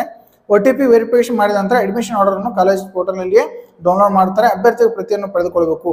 ವಿದ್ಯಾರ್ಥಿಗಳು ಇದು ಗಮನವಹಿಸಿ, ಯಾವೆಲ್ಲ ವಿದ್ಯಾರ್ಥಿಗಳು ಅಲ್ಲಿ ಕಾಲೇಜಿಗೆ ಹೋಗಿ ಅಡ್ಮಿಷನ್ ಪಡೆದುಕೊಳ್ತೀರಾ ಅವಾಗ OTP ಬರುತ್ತೆ. OTP ಆದ ನಂತರ ನಿಮಗೆ ಒಂದು ಅಡ್ಮಿಷನ್ ಆರ್ಡರ್ ಅಂತ ಬರುತ್ತೆ. ಆ ಒಂದು ಅಡ್ಮಿಷನ್ ಆರ್ಡರ್ ನೀವು ಕಡ್ಡಾಯವಾಗಿ ಕಾಲೇಜಿನಿಂದ ಪಡೆಯಲೇಬೇಕು. ಅವಾಗ ಮಾತ್ರ ನಿಮ್ಮ ಅಡ್ಮಿಷನ್ಸ್ ಕಂಪ್ಲೀಟ್ ಆಗಿದೆ ಅಂತ ಅರ್ಥ. ಅಲ್ಲಿವರೆಗೂ ನೀವು ಅಲ್ಲಿ ಕನ್ಫರ್ಮೇಷನ್ ತೆಗೆದುಕೊಳ್ಬೇಡಿ. ನಂತರ ಪ್ರವೇಶ ಪತ್ರದಲ್ಲಿ ನಿಗದಿಪಡಿಸಿದ ಜಾಗದಲ್ಲಿ ಅಭ್ಯರ್ಥಿಯ ಸಹಿಯನ್ನು ಮಾಡಬೇಕು. ಎಲ್ಲ ಮೂಲ ದಾಖಲೆಗಳನ್ನು ಸಲ್ಲಿಸಬೇಕು. ಈ ಹಂತದಲ್ಲಿ ನಂತರ ಅಭ್ಯರ್ಥಿ ಪ್ರವೇಶಾತಿ ಪ್ರಕ್ರಿಯೆ ಪೂರ್ಣವಾಗುತ್ತೆ. ಮುಂದಿನ ಯಾವುದೇ ಸುತ್ತುಗಳಲ್ಲಿ ಭಾಗವಹಿಸಲು ಅರ್ಹತೆ ಇರೋದಿಲ್ಲ. ಇಷ್ಟು ಫಸ್ಟ್ ರೌಂಡಿನ ವಿದ್ಯಾರ್ಥಿಗಳಿಗೆ, ಚಾಯ್ಸ್ 1 ವಿದ್ಯಾರ್ಥಿಗಳಿಗೆ. ಆಮೇಲೆ ಕೆಲವೊಂದು ಚಾಯ್ಸ್ 1 ಅಭ್ಯರ್ಥಿಗಳಿಗೆ ಪಾಲಿಸಬೇಕಾದಂತಹ ಹಂತಗಳು, ನಿಯಮಗಳು ಕೊಟ್ಟಿದ್ದಾರೆ. ಒಂದನೇದಾಗಿ ಮೊದಲನೇ ಹಂತ ಏನಿದೆ, ಅವರು ಚಾಯ್ಸ್ 1 ಆಯ್ಕೆ ಮಾಡ್ಕೋತಾರೆ. ಚಾಯ್ಸ್ 1 ಆಯ್ಕೆ ಮಾಡಿಕೊಂಡು ಚಲನ್ ಡೌನ್ಲೋಡ್ ಮಾಡ್ಕೋತಾರೆ. ಚಲನ್ ಡೌನ್ಲೋಡ್ ಮಾಡಿಕೊಂಡು ಪೇಮೆಂಟ್ ಮಾಡಬೇಕು. ಪೇಮೆಂಟ್ ಆದ ನಂತರ ಎರಡನೇ ಹಂತ ಕನ್ಫರ್ಮೇಷನ್ ಸ್ಲಿಪ್ ಅನ್ನು ಡೌನ್ಲೋಡ್ ಮಾಡ್ಕೋಬೇಕಾಗತ್ತೆ. ಮೂರನೇ ಹಂತ ಖುದ್ದಾಗಿ ಕಾಲೇಜಿಗೆ ಪ್ರವೇಶಾತಿ ಪಡೆಯಲು ವರದಿ ಮಾಡಿಕೊಳ್ಳೋದು. ಎಲ್ಲ ಮೂಲ ದಾಖಲೆಗಳು ಹಾಗೂ ಮೊಬೈಲ್ ನೀವು ತೆಗೆದುಕೊಂಡು ಹೋಗ್ಬೇಕು. ಯಾವ್ದು ಲಿಂಕ್ ಇದೆಯಲ್ಲ, KCET ಯಾವ್ದು ಲಿಂಕ್ ಮಾಡಿದಲ್ಲ ಆ ಮೊಬೈಲಲ್ಲಿ ಕಡ್ಡಾಯವಾಗಿ ತೆಗೆದುಕೊಂಡು ಹೋಗ್ಬೇಕು. ಖುದ್ದಾಗಿ ಕಾಲೇಜಿಗೆ ಪ್ರವೇಶಾತಿ ಪಡೆಯಲು ವರದಿ ಮಾಡ್ಕೊಳ್ಳೋದು ಅಂದ್ರೆ ವಿದ್ಯಾರ್ಥಿಯ ಸ್ವತಃ ಅಲ್ಲಿ ಹೋಗ್ಬೇಕು ನಿಮ್ಮ ಪೇರೆಂಟ್ಸ್ ಜೊತೆಗೆ. ಆಮೇಲೆ ನಾಲ್ಕನೇ ಹಂತ ಆನ್ಲೈನ್ ಫೋಟೋ ಫೇಸ್ ರಿಕಗ್ನಿಷನ್ ಪರಿಶೀಲನೆ ನಂತರ ಅಭ್ಯರ್ಥಿಯ ಮೊಬೈಲ್ ಸಂಖ್ಯೆಗೆ ಒಂದು OTP ಕಳಿಸ್ತಾರೆ. ಆ ಒಂದು OTP ಪರಿಶೀಲನೆ ಆದ ನಂತರ ವೆರಿಫಿಕೇಶನ್ ಸ್ಲಿಪ್ ಮಾಡಿ ಒಂದು ವೆರಿಫಿಕೇಶನ್ ಆದ ನಂತರ ಅಡ್ಮಿಷನ್ ಆರ್ಡರ್ ಅನ್ನು ಕಾಲೇಜಿನ ಪೋರ್ಟಲ್ನಲ್ಲಿಯೇ ಡೌನ್ಲೋಡ್ ಮಾಡಿ ಕೊಡ್ತಾರೆ. ಒಂದು ಸಂಕ್ಷಿಪ್ತವಾದಂಥ ಮಾಹಿತಿ ತಿಳಿಸ್ತೀನಿ. ಯಾವೆಲ್ಲ ವಿದ್ಯಾರ್ಥಿಗಳು ಚಾಯ್ಸ್ 1 ಆಯ್ಕೆ ಮಾಡ್ಕೋತೀರಾ, ಚಾಯ್ಸ್ 1 ಆಯ್ಕೆ ಮಾಡ್ಕೊಂಡಂಥ ವಿದ್ಯಾರ್ಥಿಗಳಿಗೆ ಚಲನ್ ಡೌನ್ಲೋಡ್ ಮಾಡ್ಕೋಬೇಕು, ಪೇಮೆಂಟ್ ಮಾಡಬೇಕು. ಪೇಮೆಂಟ್ ಆದ ನಂತರ 2 ಅಥವಾ 3 ಗಂಟೆ ನಂತರ ಪೇಮೆಂಟ್ ಕನ್ಫರ್ಮೇಷನ್ ಸ್ಲಿಪ್ ಡೌನ್ಲೋಡ್ ಮಾಡ್ಕೋಬೇಕು, ಎಲ್ಲ ಮೂಲ ದಾಖಲಾತಿಗಳು ಹಾಗೂ 2 ಸೆಟ್ ಜೆರಾಕ್ಸ್ ಪ್ರತಿಗಳು ತೆಗೆದುಕೊಂಡು ಹೋಗಿ ಯಾವ ಕಾಲೇಜ್ ಅಲಾಟ್ಮೆಂಟ್ ಆಗಿದೆ ಆ ಒಂದು ನಿಗದಿತ ದಿನಾಂಕದ ಒಳಗಡೆ ಕಾಲೇಜಿಗೆ ಭೇಟಿಯಾಗಿ ನೀವು ಎಲ್ಲ ಒಂದು ಪ್ರೊಸೀಜರ್ ಏನಿದೆ ಅಲ್ಲಿ ನಿಮಗೆ ಫೇಸ್ ರಿಕಗ್ನೈಷನ್ ವಿದ್ಯಾರ್ಥಿಗಳ ಫೋಟೋ ತೆಗೆದುಕೊಳ್ತಾರೆ. ಅದಕ್ಕೆ ವಿದ್ಯಾರ್ಥಿಗಳ ಒಂದು ಮೂಲ ಸಂಖ್ಯೆಗೆ ಯಾವ KCT ಲಿಂಕ್ ಐತೆ ಅದಕ್ಕೆ ಒಂದು OTP ಬರುತ್ತೆ. ಆ ಒಂದು OTP ಎಂಟರ್ ಮಾಡಿದ ನಂತರ ನಿಮಗೆ ಅಡ್ಮಿಷನ್ ಆರ್ಡರ್ ಡೌನ್ಲೋಡ್ ಮಾಡ್ತಾರೆ. ಕಾಲೇಜ್ನವರು ಒಂದು ಅಡ್ಮಿಷನ್ ಆರ್ಡರ್ ಇಟ್ಕೊಂಡು ನಿಮಗೆ ಒಂದು ಅಡ್ಮಿಷನ್ ಆರ್ಡರ್ ಕೊಡ್ತಾರೆ. ಆ ಒಂದು ಅಡ್ಮಿಷನ್ ಆರ್ಡರ್ ಅಲ್ಲಿ ವಿದ್ಯಾರ್ಥಿಗಳು ಸಹಿ ಮಾಡಿ ಕೊಡಬೇಕು. ಎಲ್ಲ ಮೂಲ ದಾಖಲಾತಿಗಳು 2 ಸೆಟ್ ಜೆರಾಕ್ಸ್ ಪ್ರತಿಗಳಲ್ಲಿ ಸಬ್ಮಿಟ್ ಮಾಡಿದಾಗ ನಿಮ್ಮ ಒಂದು ಅಡ್ಮಿಷನ್ ಪ್ರೊಸೆಸ್ ಸಂಪೂರ್ಣವಾಗಿ ಕಂಪ್ಲೀಟ್ ಆಯಿತು ಅಂತ ಅರ್ಥ. ಓಕೆ, ಈಗ ನೋಡಿ ಚಾಯ್ಸ್ 1 ಬಗ್ಗೆ ಸಂಪೂರ್ಣ ಮಾಹಿತಿ ತಿಳ್ಕೊಂಡಿದ್ದಾರೆ. ಇನ್ನೇ ಡೌಟ್ಸ್ ಇದ್ರೆ ಕಮೆಂಟ್ಸ್ ಮಾಡಿ ಅದಕ್ಕೆ ನಾನು ರಿಪ್ಲೈ ಮಾಡ್ತೀನಿ. ಈಗ ಚಾಯ್ಸ್ 2 ಬಗ್ಗೆ. ಚಾಯ್ಸ್ 2 ಅಂದ್ರೆ ಏನು? ನನಗೆ ಮೊದಲ ಸುತ್ತಿನಲ್ಲಿ ಚಾಯ್ಸ್ 2, ಓಕೆ, ಈ ಸೈಡ್ ಕೂಡ ಕಾಣಿಸ್ತಾ ಇದೆ. ಚಾಯ್ಸ್ 2 ನನಗೆ ಮೊದಲ ಸುತ್ತಿನಲ್ಲಿ ಹಂಚಿಕೆಯಾದ ಸೀಟು ಇಷ್ಟವಿರುತ್ತೆ, ಆದರೆ ನಾನು ಇನ್ನೂ ಉತ್ತಮವಾದ ಸೀಟನ್ನು ಪಡೆಯಲು ಮುಂದಿನ 2ನೇ ಸುತ್ತಿನಲ್ಲಿ ಭಾಗವಹಿಸುತ್ತೇನೆ. ಮುಂದಿನ 2ನೇ ಸುತ್ತಿನಲ್ಲಿ ಮೆರಿಟ್ ಆಧಾರದ ಮೇಲೆ ಹೈಯರ್ ಆರ್ಡರ್ ಆಪ್ಷನ್ಸ್ಗಳಲ್ಲಿ ಯಾವುದೇ ಸೀಟು ಹಂಚಿಕೆಯಾದಲ್ಲಿ 2ನೇ ಸುತ್ತಿನಲ್ಲಿ ಹಂಚಿಕೆಯಾದ ಸೀಟನ್ನು ಪಡೆಯುತ್ತೇನೆ. ಒಂದು ವೇಳೆ ಮುಂದಿನ 2ನೇ ಸುತ್ತಿನಲ್ಲಿ ಮೆರಿಟ್ ಆಧಾರದ ಮೇಲೆ ಹೈಯರ್ ಆರ್ಡರ್ ಆಪ್ಷನ್ಸ್ಗಳಲ್ಲಿ ಯಾವುದೇ ಸೀಟು ಹಂಚಿಕೆಯಾಗದಿದ್ದಲ್ಲಿ ಈಗಾಗಲೇ ಮೊದಲ ಸುತ್ತಿನಲ್ಲಿ ಹಂಚಿಕೆಯಾದ ಸೀಟು ಉಳಿಯುತ್ತದೆ ಎಂದು ದೃಢೀಕರಿಸುತ್ತೇನೆ. ಅಭ್ಯರ್ಥಿಗಳು ಈ ಮೇಲಿನ ರೀತಿ ನಿರ್ದೇಶಿಸುವುದಾಗಿದ್ದರೆ ಕ್ರಮ ವಹಿಸುವುದಾಗಿದ್ದರೆ ಪ್ರಾಧಿಕಾರದ ವೆಬ್ಸೈಟ್ನಲ್ಲಿ ನಿಗದಿತ ಲಿಂಕ್ನಲ್ಲಿ ಚಾಯ್ಸ್ 2 ಅನ್ನು ಆಯ್ಕೆ ಮಾಡ್ಕೊಳ್ಬೇಕಾಗತ್ತೆ. ಇಲ್ಲಿ ವಿದ್ಯಾರ್ಥಿಗಳು ಗಮನವಹಿಸಿ ಚಾಯ್ಸ್ 2 ಯಾರೆಲ್ಲ ಆಯ್ಕೆ ಮಾಡ್ಕೋಬೇಕು ಅಂದ್ರೆ, ಈಗ ನಿಮಗೆ ಸಿಕ್ಕಿರುವಂಥ ಸೀಟು ಇಷ್ಟವಿದೆ, ಆದರೆ ಅದಕ್ಕಿಂತ ಮೇಲುಗಡೆ ಇರುವಂಥ ಕಾಲೇಜುಗಳು ಅದಕ್ಕಿಂತ ಚೆನ್ನಾಗಿವೆ. ಆ ಒಂದು ಕಾಲೇಜ್ ಸಿಗುತ್ತಾ ಅನ್ನೋ ಬಗ್ಗೆ ನಾವು ಸೆಕೆಂಡ್ ರೌಂಡಲ್ಲಿ ಕಾದು ನೋಡಬೇಕಾಗಿದೆ. ಸೆಕೆಂಡ್ ರೌಂಡಲ್ಲಿ ನಾನು ವೇಟ್ ಮಾಡ್ತೀನಿ ಅಂತ ಇದ್ದಲ್ಲಿ ಇನ್ನು ಚಾಯ್ಸ್ 2 ಕೊಡೋದಿರುತ್ತೆ. ಇಲ್ಲಿ ಅವರಿಗೆ ಕೂಡ ಕೆಲವೊಂದು ಮುಖ್ಯವಾಗಿರುವಂಥ ಪಾಯಿಂಟ್ಸ್ ಕೊಟ್ಟಿದ್ದಾರೆ. ಮೊನ್ನೆದ್ದು ಅಭ್ಯರ್ಥಿಗಳು UG NEET ಕೋರ್ಸ್ಗಳಾದಂಥ ವೈದ್ಯಕೀಯ, ದಂತವೈದ್ಯಕೀಯ, ಹೋಮಿಯೋಪತಿ ಸೀಟುಗಳಲ್ಲಿ ಮೊದಲನೇ ಸುತ್ತಿನಲ್ಲಿ ಯಾವುದೇ ಡಿಸಿಪ್ಲಿನಲ್ಲಿ ಅಥವಾ ಯಾವುದೇ ವರ್ಗದ ಸೀಟು ಹಂಚಿಕೆ ಆಗಿದ್ರೂ ಸಹ 2ನೇ ಸುತ್ತಿನಲ್ಲಿ ಭಾಗವಹಿಸುವ ಅರ್ಹತೆ ಪಡೆಯಲು ನಿಗದಿತ ಶುಲ್ಕವನ್ನು ಪಾವತಿಸಬೇಕಾಗತ್ತೆ.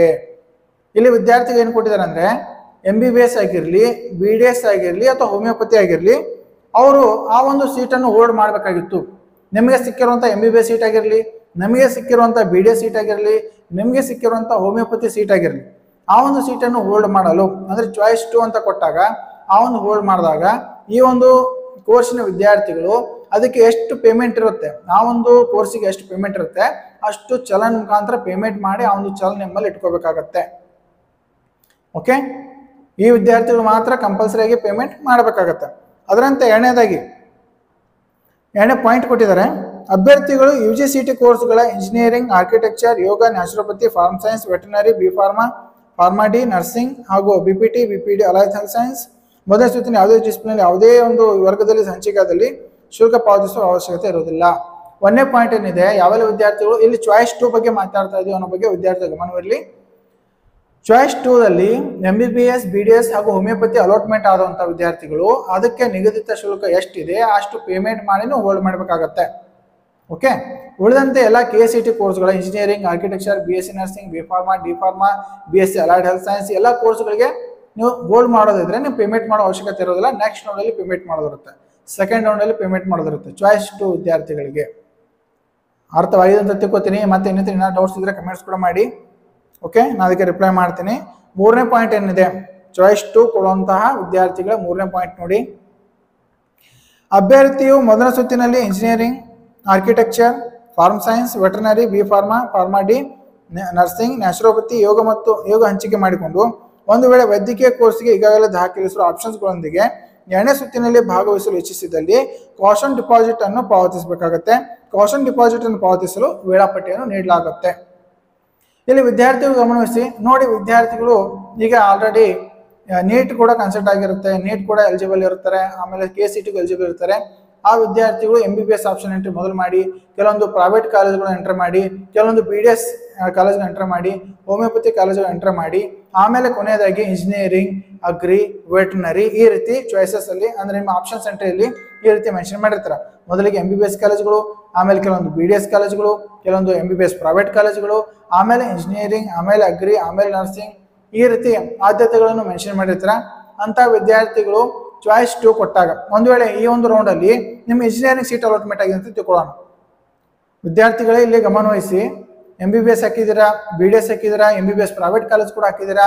ಈಗ ನಿಮಗೆ ಇಂಜಿನಿಯರಿಂಗ್ ತೆಳಗಡೆ ಹಾಕಿರುವಂಥ ಇಂಜಿನಿಯರಿಂಗ್ ಯಾವುದೇ ಒಂದು ಸೀಟ್ ಅಲಾಟ್ಮೆಂಟ್ ಆಗಿದೆ, ಆ ಒಂದು ಸೀಟನ್ನು ಹೋಲ್ಡ್ ಮಾಡಬೇಕಾಗಿತ್ತು ಅಂತ ಇದ್ದಲ್ಲಿ ನೀವು ಕಂಪಲ್ಸರಿಯಾಗಿ ಸೆಕೆಂಡ್ ರೌಂಡಲ್ಲಿ ನಿಮ್ಮ ಒಂದು MBBS BDS ಏನೆಲ್ಲಿದೆ MBBS ಕನ್ಸಿಡರ್ ಆಗಬೇಕಾಗಿತ್ತು ಅಂದರೆ ನೀವು ಕಾಷನ್ ಡಿಪಾಸಿಟ್ 1 ಲಕ್ಷ ರೂಪಾಯಿ ಪೇಮೆಂಟ್ ಮಾಡೋದಿರುತ್ತೆ. ಕಾಷನ್ ಡಿಪಾಸಿಟ್ ಯಾವಾಗ ಪೇ ಮಾಡಬೇಕು ಅನ್ನೋ ಬಗ್ಗೆ ಒಂದು ವೇಳಾಪಟ್ಟಿ ಬಿಡ್ತಾರೆ. ಕೆ ವೆಬ್ಸೈಟಲ್ಲಿ ಬಿಟ್ಟಾಗ ನಮ್ಮ ಒಂದು ಯೂಟ್ಯೂಬ್ ಚಾನಲ್ ಕೂಡ ಅಪ್ಡೇಟ್ ಮಾಡ್ತೀನಿ. ಆ ಒಂದು ವೇಳಾಪಟ್ಟಿ ಪ್ರಕಾರ ನೀವು ಕ್ರಮ ವಹಿಸಬೇಕಾಗುತ್ತೆ. ಓಕೆ, ಮೇಲುಗಡೆ ನಿಮ್ಮ ಒಂದು ಸಿಕ್ಕಿರುವಂಥ ಆಪ್ಷನ್ಸ್ ಮೇಲುಗಡೆ MBBS ಕಾಲೇಜ್ಗಳು ಯಾವುದೇ ಒಂದು MBBS ಕಾಲೇಜ್ ಆಗಿರಲಿ, ಗೌರ್ಮೆಂಟ್ ಆಗಿರಲಿ, ಸೆಮಿ ಗೌರ್ಮೆಂಟ್ ಆಗಿರಲಿ ಅಥವಾ ಪ್ರೈವೇಟ್ ಆಗಿರಲಿ, ಅದು ಇದ್ದರೆ ನೀವು ಕಂಪಲ್ಸರಿಯಾಗಿ ಕಾಷನ್ ಡಿಪಾಸಿಟ್ ಅನ್ನು ಪೇಮೆಂಟ್ ಮಾಡಿದಾಗ ಮಾತ್ರ MBBS ಕಾಲೇಜ್ಗಳು ಕನ್ಸಿಡರ್ ಆಗುತ್ತೆ. ಸೆಕೆಂಡ್ ರೌಂಡಲ್ಲಿ ಇಲ್ಲದಿದ್ದರೆ ಕನ್ಸಿಡರ್ ಆಗೋದಿಲ್ಲ. ಇಲ್ಲಿ ಸ್ಪಷ್ಟನೆ ಆಲ್ರೆಡಿ KA ನಿರ್ದೇಶಕರು ತಿಳಿಸಿದ್ದಾರೆ, ನೋಟಿಸಲ್ಲಿ ಕೂಡ ತಿಳಿಸಿದ್ದಾರೆ. ಅದರ ಬಗ್ಗೆ ನಿಮ್ಮ ಒಂದು ಮಾಹಿತಿ ಕೂಡ ತಿಳಿಸ್ತಾ ಇದ್ದೇನೆ. ಆದರೆ ದಂತ ವೈದ್ಯಕೀಯ ಹೋಮಿಯೋಪತಿ ಸೀಟುಗಳಿಗೆ 2ನೇ ಸುತ್ತಿನಲ್ಲಿ ಭಾಗವಹಿಸೋದಕ್ಕೆ ಕಾಷನ್ ಡಿಪಾಸಿಟ್ ಪಾವತಿಸುವ ಅವಶ್ಯಕತೆ ಇಲ್ಲ.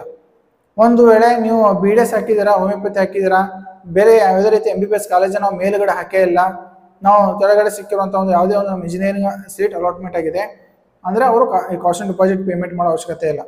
ಅಂದರೆ ನಿಮ್ಮ ಒಂದು ಸಿಕ್ಕಿರುವಂಥ ಆಪ್ಷನ್ಸ್ ಮೇಲುಗಡೆ MBBS ಅಥವಾ MBBS ಕಾಲೇಜುಗಳು ಇದ್ದರೆ ಮಾತ್ರ ಪೇಮೆಂಟ್ ಮಾಡಬೇಕಾಗುತ್ತೆ. ಕಾಷನ್ ಡಿಪಾಸಿಟ್ 1 ಲಕ್ಷ ರೂಪಾಯಿ ಪೇಮೆಂಟ್ ಮಾಡೋದಿರುತ್ತೆ. ಆಮೇಲೆ ಗಮನಿಸಿ ಅಂತ ಕೊಟ್ಟಿದ್ದಾರೆ, ಅಭ್ಯರ್ಥಿಗಳು ತಮ್ಮ ರ್ಯಾಂಕ್ ಸರದಿಯ ನಂತರ ಉದ್ಭವಿಸುವ ಸೀಟುಗಳು ಪಡೆಯಲು ಹಕ್ಕನ್ನು ಚಲಾಯಿಸುವಂತಿಲ್ಲ. ಇಚ್ಛೆ ಆಯ್ಕೆಗಳನ್ನು ಹೊಸದಾಗಿ ಸೇರಿಸಲು ಅವಕಾಶ ಇರೋದಿಲ್ಲ. 2ನೇ ರೌಂಡ್ನಲ್ಲಿ ನೀವು ಹೊಸದಾಗಿ ಆಪ್ಷನ್ಸ್ಗಳು ಎಂಟರ್ ಮಾಡಲು ಅವಕಾಶ ಇರೋದಿಲ್ಲ.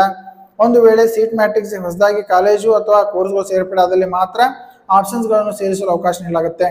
ಚಾಯ್ಸ್ 2 ವಿದ್ಯಾರ್ಥಿಗಳಿಗೆ ಸೆಕೆಂಡ್ ರೌಂಡಲ್ಲಿ ಯಾವುದೇ ರೀತಿಯ ಕಾಲೇಜುಗಳು ಹೊಸದಾಗಿ ಸೇರ್ಪಡೆ ಮಾಡಲು ಅವಕಾಶ ನೀಡಲಾಗೋದಿಲ್ಲ.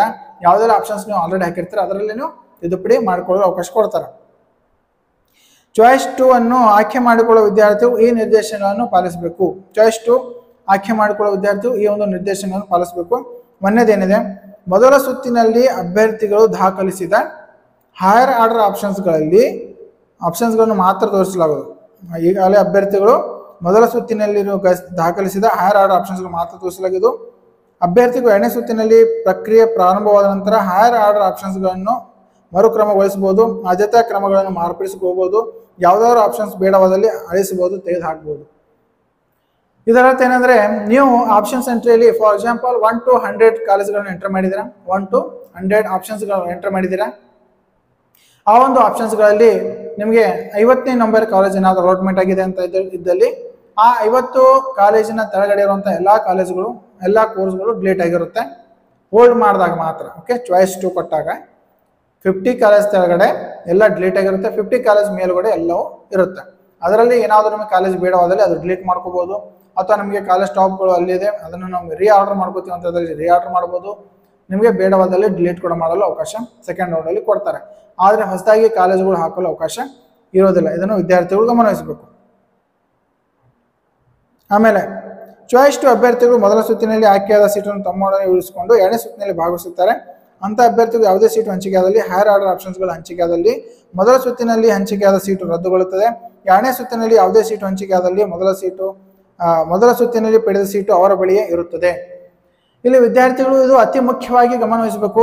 ವಿದ್ಯಾರ್ಥಿಗಳು ಇದು ಡೈರೆಕ್ಟ್ ಆಗಿ ಓದೋದ್ರಂತ ಕೂಡ ಅಷ್ಟು ಸ್ಪಷ್ಟನೆ ಪಡೆಯೋದಿಲ್ಲ. ಇಲ್ಲಿ ಏನಿದೆ ಅಂದ್ರೆ ಸೆಕೆಂಡ್ ರೌಂಡಲ್ಲಿ ಅಂದ್ರೆ ಚಾಯ್ಸ್ 2 ಕೊಟ್ಟಂತ ವಿದ್ಯಾರ್ಥಿಗಳಿಗೆ ಈಗ ಚಾಯ್ಸ್ 2 ಅಂದ್ರೇನು, ನಿಮ್ಮ ಒಂದು ಸೀಟನ್ನು ಹೋಲ್ಡ್ ಮಾಡಿಕೊಂಡು ನಿಮ್ಮೊಂದಿಗೆ ಇಟ್ಕೊಂಡು ನೆಕ್ಸ್ಟ್ ರೌಂಡಲ್ಲಿ ಭಾಗವಹಿಸ್ತೀರಾ. ಈಗ 50 ಕಾಲೇಜ್ ಮೇಲ್ಗಡೆ ನಿಮಗೆ ಹೈಯರ್ ಆರ್ಡರ್ ಆಪ್ಷನ್ಸ್ಗಳಂತ ಕನ್ಸಿಡರ್ ಮಾಡ್ತಾರೆ. ಅದರಲ್ಲಿ ಯಾವುದಾದ್ರು ಒಂದು ಕಾಲೇಜ್ನ ಡಿಲೀಟ್ ಮಾಡೋದು, ರೀಆರ್ಡರ್ ಮಾಡಲು ಅವಕಾಶ ಕೊಟ್ಟಿರ್ತಾರೆ.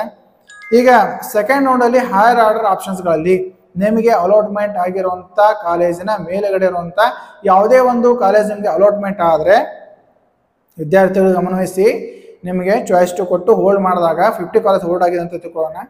ಓಕೆ, 50ನೇ ಆಪ್ಷನ್ಸ್ ಹೋಲ್ಡ್ ಆಗಿದೆ ಅಂತ ತಿಳ್ಕೊಳ್ಳೋಣ. 50ನೇ ಆಪ್ಷನ್ಸ್ ಬಿಟ್ಟು ಕೆಳಗಡೆ ಎಲ್ಲ ಡಿಲೀಟ್ ಆಗಿರುತ್ತೆ. ಅದರ ಮೇಲ್ಗಡೆ ಇರುವಂಥ ಆರ್ಡರ್ಗಳಲ್ಲಿ ನೀವು ರೀಆರ್ಡರ್ ಮಾಡ್ತೀರಾ, ಡಿಲೀಟ್ ಮಾಡ್ತೀರಾ, ಮಾಡಿಫೈ ಮಾಡ್ತೀರಾ. ಆಮೇಲೆ ಈ ಒಂದು 50ನೇ ಕಾಲೇಜಿನ ಮೇಲ್ಗಡೆ ಇರುವಂಥ ಯಾವುದೇ ಒಂದು ಸೀಟು, ಯಾವುದೇ ಒಂದು ಕೋರ್ಸು ಸೆಕೆಂಡ್ ರೌಂಡ್ ರಿಸಲ್ಟ್ ಬಿಟ್ಟಾಗ ಅಲಾಟ್ಮೆಂಟ್ ಆದರೆ, ಓಕೆ, 1 to 50 ಕಾಲೇಜ್ ಎಂಟರ್ ಮಾಡಿರ್ತಾರೆ, ಅದರಲ್ಲಿ ಮಾಡಿಫೈ ಮಾಡ್ಕೊಂಡಿರ್ತಾರೆ. 1 to 50 ಮತ್ತೆ ಸೆಕೆಂಡ್ ರೌಂಡಲ್ಲಿ ಚೆಕ್ ಮಾಡ್ತಾರೆ. ಅದರಲ್ಲಿ ಫಾರ್ ಎಕ್ಸಾಂಪಲ್ ಈಗ 50ನೇ ನಂಬರ್ ನಿಮ್ಮ ಅಲಾಟ್ಮೆಂಟ್ ಆಗಿದೆ. ಈಗ ನೀವು ಮತ್ತೆ ಸೆಕೆಂಡ್ ರೌಂಡಲ್ಲಿ ಪಾರ್ಟಿಸಿಪೇಟ್ 2ನೇ ರೌಂಡಲ್ಲಿ 10ನೇ ಕಾಲೇಜ್ 10ನೇ ಆಪ್ಷನ್ಸ್ ಅಲಾಟ್ಮೆಂಟ್ ಆಗುತ್ತೆ. ಅದು ಯಾವುದೇ ಒಂದು ಕೋರ್ಸಿನ ನೀವು ಹಾಕಿರುವಂಥ 10ನೇ ಒಂದು ಆಪ್ಷನ್ಸ್ ಏನಾಗುತ್ತೆ ಅಲಾಟ್ಮೆಂಟ್ ಆಗುತ್ತೆ. ಆ ವೇಳೆಯಲ್ಲಿ ನಿಮ್ಮ ಒಂದು ಸೆಕೆಂಡ್ ರೌಂಡಲ್ಲಿ ನಿಮಗೆ ಫಸ್ಟ್ ರೌಂಡಲ್ಲಿ ಸಿಕ್ಕಿರುವಂಥ ಸೀಟು ನೀವು ಹೋಲ್ಡ್ ಮಾಡಿರುವಂಥ ಸೀಟು ಡಿಲೀಟ್ ಆಗಿ ಆ ಒಂದು ಸೀಟ್ ನಿಮಗೆ ಕನ್ಸಿಡರ್ ಆಗುತ್ತೆ. ಗೊತ್ತಾಯ್ತಾ? ಮುಖ್ಯವಾಗಿ ವಿದ್ಯಾರ್ಥಿಗಳಿಗೆ ಗಮನವಹಿಸಿ 1 to 50 ಎಂಟ್ರ್ ಮಾಡಿದಾಗ ನಿಮ್ಗೆ ಒಂದು ಫಾರ್ ಎಕ್ಸಾಂಪಲ್ 10ನೇ ಕಾಲೇಜ್ ಏನಾದರೂ ಅಲಾಟ್ಮೆಂಟ್ ಆದರೆ ಸೆಕೆಂಡ್ ರೌಂಡಲ್ಲಿ 10th ನಂಬರ್ ಆಪ್ಷನ್ಸ್ ಅಲಾಟ್ಮೆಂಟ್ ಆದರೆ ನಿಮ್ಮ ಒಂದು ಹೋಲ್ಡ್ ಮಾಡಿರುವಂಥ ಸೀಟು ರದ್ದುಗೊಂಡು 10ನೇ ಆಪ್ಷನ್ಸ್ ನಿಮ್ಗೆ ಏನು ಅಲಾಟ್ಮೆಂಟ್ ಆಗಿದೆ ಅದನ್ನು ನಿಮಗೆ ಕನ್ಸಿಡರ್ ಮಾಡ್ತಾರೆ. ಆ ಒಂದು ಸೀಟಿಗೆ ನೀವು ಪ್ರವೇಶಾತಿ ಅಮೌಂಟ್ ಕೊಟ್ಟು ನೀವು ಅಡ್ಮಿಷನ್ ಪಡೆದುಕೊಳ್ಬೇಕಾಗತ್ತೆ. ಓಕೆ, ಅದನ್ನು ಕೂಡ ಅಲಾಟ್ಮೆಂಟ್ ಆಗಿ ಇದು ಕೂಡ ನಮ್ಮ ಜೊತೆ ಇರುತ್ತಾ ಅಂತೇಳಿ ಬಹಳಷ್ಟು ವಿದ್ಯಾರ್ಥಿಗಳು ಕೇಳ್ತೀರಾ. ನೀವು ಹೈಯರ್ ಆರ್ಡರ್ ಆಪ್ಷನ್ಸ್ಗಳಲ್ಲಿ ಯಾವುದೆಲ್ಲ ಇಟ್ಟಿರ್ತೀರಾ ಅದನ್ನೇ ಮೊದಲು ಏನಾದರೂ ಸಿಕ್ಕರೆ ಆ ಒಂದು ಕೋರ್ಸ್ ಕನ್ಸಿಡರ್ ಆಗುತ್ತೆ. ಅಥವಾ 1 to 49 ವರೆಗೂ ಮತ್ತೆ ನೋಡಿ ಅದರಲ್ಲಿ ಕೂಡ ಯಾವುದೇ ರೀತಿಯ ಸೀಟ್ ಅಲಾಟ್ಮೆಂಟ್ ಆಗದೇ ಇದ್ದಲ್ಲಿ ನಿಮಗೆ ಮೊದಲನೇ ಸುತ್ತಿನಲ್ಲಿ ಸಿಕ್ಕಿರುವಂಥ ಸೀಟು ಅದು ಕನ್ಸಿಡರ್ ಆಗಿರುತ್ತೆ. ಅದು ಆಲ್ರೆಡಿ ಅದಕ್ಕೆ ನೀವು ಪೇಮೆಂಟ್ ಮಾಡಿ ನೆಕ್ಸ್ಟ್ ಮುಂದೆ ಹೋಗೋದಿರುತ್ತೆ. ಓಕೆ, ಆಲ್ರೆಡಿ ನಿಮಗೆ ಇದ್ರ ಬಗ್ಗೆ ಎಕ್ಸ್ಪ್ಲನೇಷನ್ ಕೂಡ ಕೊಟ್ಟಿದ್ದೀನಿ. ಅಭ್ಯರ್ಥಿಯು ಹಂಚಿಕೆಯಾದ ವೈದ್ಯಕೀಯ ಇಚ್ಛೆಗಳೊಂದಿಗೆ 2ನೇ ಸುತ್ತಿನಲ್ಲಿ ಭಾಗವಹಿಸಲು ಬಯಸಿದಲ್ಲಿ ಅಂತ ಅಭ್ಯರ್ಥಿಗೆ ಕಾಸ್ಟಿಂಗ್ ಡಿಪಾಸಿಟ್ ಪಾವತಿಸಬೇಕು. ಕಾಸ್ಟಿಂಗ್ ಡಿಪಾಸಿಟ್ ನೋಡಿ ಅಭ್ಯರ್ಥಿಗಳು ಆಲ್ರೆಡಿ ತಿಳಿಸಿದ್ದೀನಿ. MBBS ಕಾಲೇಜ್ ಏನಾದರೂ ಮೇಲಿದ್ರೆ ನೀವು ಕಾಸ್ಟಿಂಗ್ ಡಿಪಾಸಿಟ್ ಪೇಮೆಂಟ್ ಮಾಡೋದಿರುತ್ತೆ, ಇಲ್ಲದಿದ್ದರೆ ಕಾಸ್ಟಿಂಗ್ ಡಿಪಾಸಿಟ್ ಪೇಮೆಂಟ್ ಮಾಡುವ ಅವಶ್ಯಕತೆ ಇರೋದಿಲ್ಲ. ಓಕೆ, ಈಗ ಚಾಯ್ಸ್ 3 ಚಾಯ್ಸ್ 1 ಬಗ್ಗೆ ಸಂಪೂರ್ಣ ಮಾಹಿತಿ ತಿಳ್ಕೊಂಡಿದ್ದೀರಾ. ಚಾಯ್ಸ್ 2 ಬಗ್ಗೆ ಕೂಡ ಸಂಪೂರ್ಣ ಮಾಹಿತಿ ತಿಳ್ಕೊಂಡಿದ್ದೀರಾ. ಈಗ ಚಾಯ್ಸ್ 3 ಬಗ್ಗೆ ನೋಡಿ. ಅಭ್ಯರ್ಥಿಗಳು ತನಗೆ ಮೊದಲ ಸುತ್ತಿನಲ್ಲಿ ದೊರಕಿರುವ ಸೀಟು ತೃಪ್ತಿಕರವಾಗಿಲ್ಲ, ನಾನು ಮೊದಲನೇ ಸುತ್ತಿನಲ್ಲಿ ಹಂಚಿಕೆಯಾದ ಸೀಟನ್ನು ರದ್ದುಪಡಿಸಿಕೊಂಡು ಮುಂದಿನ 2ನೇ ಸುತ್ತಿನಲ್ಲಿ ಭಾಗವಹಿಸುತ್ತೇನೆ ಎಂದು ದೃಢೀಕರಿಸುತ್ತೇನೆ. ಅಭ್ಯರ್ಥಿಗಳು ಈ ಮೇಲಿನ ರೀತಿಯಲ್ಲಿ ಕ್ರಮ ವಹಿಸಲು ನಿರ್ಣಯಿಸಿದರೆ ಚಾಯ್ಸ್ 3 ಅನ್ನು ಆಯ್ಕೆ ಮಾಡ್ಕೊಳ್ಬೇಕು. ಪ್ರಾಧಿಕಾರದ ವೆಬ್ಸೈಟಲ್ಲಿ ಆಯ್ಕೆ ಮಾಡ್ಕೊಳ್ಳಿರುತ್ತೆ. ಚಾಯ್ಸ್ 3 ಅಂದರೆ ಏನು ಅಂದರೆ ನಿಮಗೆ ಫಸ್ಟ್ ರೌಂಡಲ್ಲಿ ಸಿಕ್ಕಿರುವಂಥ ಕೋರ್ಸ್ ಆಗಿರಲಿ ಅಥವಾ ಕಾಲೇಜ್ ಆಗಿರಲಿ ಆಸಕ್ತಿ ಇಲ್ಲ, ಅದನ್ನು ನಾನು ಡಿಲೀಟ್ ಮಾಡಿಕೊಂಡು ನೆಕ್ಸ್ಟ್ ರೌಂಡಲ್ಲಿ ಪಾರ್ಟಿಸಿಪೇಟ್ ಮಾಡ್ತೀನಿ ಅಂತ ಇದ್ದಲ್ಲಿ ನೀವು ಚಾಯ್ಸ್ 3 ಅನ್ನು ಕೊಡಬೇಕಾಗುತ್ತೆ. ಚಾಯ್ಸ್ 3 ಎಂಟರ್ ಮಾಡಿದವರು ಆ ಒಂದು ನಿಮಗೆ ಸಿಕ್ಕಿರುವಂಥ ಕಾಲೇಜು ಡಿಲೀಟ್ ಆಗುತ್ತೆ. ಕೆಳಗಡೆ ಮುಖ್ಯವಾದ ಪಾಯಿಂಟ್ಸ್ ಇದೆ, ಆ ಪಾಯಿಂಟ್ಸ್ಗಳನ್ನು ಕೂಡ ನೋಡಿ. ಚಾಯ್ಸ್ 3 ಅನ್ನು ಆಯ್ಕೆ ಮಾಡಿಕೊಂಡಿರುವ ಅಭ್ಯರ್ಥಿಗಳು ಮೊದಲ ಸುತ್ತಿನಲ್ಲಿ ಹಂಚಿಕೆಯಾದ ಸೀಟಿಗೆ ಶುಲ್ಕವನ್ನು ಪಾವತಿಸುವ ಅಗತ್ಯ ಇರೋದಿಲ್ಲ. ನಿಮಗೆ ಫಸ್ಟ್ ರೌಂಡಲ್ಲಿ ಸಿಕ್ಕಿರುವಂಥ ಈಗ ಚಾಯ್ಸ್ 3 ಬಗ್ಗೆ ತಿಳಿಸ್ತಾ ಇದ್ದೀನಿ. ಚಾಯ್ಸ್ 3 ಬಗ್ಗೆ ಯಾವೆಲ್ಲ ವಿದ್ಯಾರ್ಥಿಗಳು ಚಾಯ್ಸ್ 3 ಕೊಡೋರು ಯೋಚನೆ ಮಾಡಿದಿರಾ ಆ ವಿದ್ಯಾರ್ಥಿಗಳು ಗಮನವಹಿಸಿ. ಚಾಯ್ಸ್ 3 ಅನ್ನು ಆಯ್ಕೆ ಮಾಡಿಕೊಂಡಿರುವಂಥ ಅಭ್ಯರ್ಥಿಗಳು ಮೊದಲ ಸುತ್ತಿನಲ್ಲಿ ಹಂಚಿಕೆಯಾದ ಸೀಟಿಗೆ ಶುಲ್ಕವನ್ನು ಪಾವತಿಸುವ ಅಗತ್ಯ ಇರುವುದಿಲ್ಲ ಅಂತ ಕೊಟ್ಟಿದ್ದಾರೆ.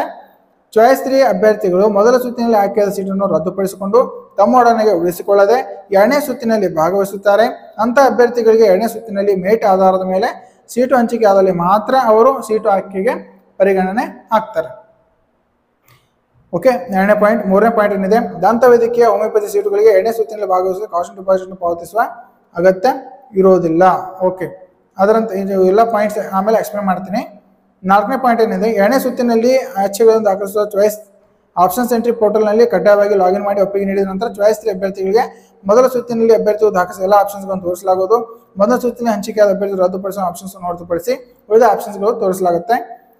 ಅಭ್ಯರ್ಥಿಗಳು ತಮಗೆ ದೊರಕಿರುವ ಆಪ್ಷನ್ಸ್ಗಳು ಯಾವುದಾದ್ರು ಬೇಕಾದರೂ ಮಾರ್ಪಣೆ ಮಾಡ್ಕೋಬಹುದು. ಇಲ್ಲಿ ನೋಡಿ ಮುಖ್ಯವಾಗಿ 1ನೇ ಪಾಯಿಂಟ್ ಏನಿದೆ, ಚಾಯ್ಸ್ 3 ಆಯ್ಕೆ ಮಾಡಿಕೊಂಡಿರುವಂಥ ವಿದ್ಯಾರ್ಥಿಗಳು ನಿಮ್ಮ ಒಂದು ಸೀಟ್ ಅಲಾಟ್ಮೆಂಟ್ ಆಗಿರುವಂತಹ ಸೀಟನ್ನು ಡಿಲೀಟ್ ಮಾಡಿಕೊಂಡು, ಯಾಕೆ ನಾವು ರಿಪೀಟ್ ಆಗಿ ಹೇಳ್ತಾ ಇದ್ದೀನಿ ಅಂದರೆ ಚಾಯ್ಸಸ್ ಬಗ್ಗೆ ಸಂಪೂರ್ಣ ಮಾಹಿತಿ ತಿಳಿದುಕೊಳ್ಳದೆ ಯಾವುದೇ ಕಾರಣಕ್ಕೂ ಚಾಯ್ಸ್ ಎಂಟ್ರಿ ಮಾಡಬಾರ್ದು.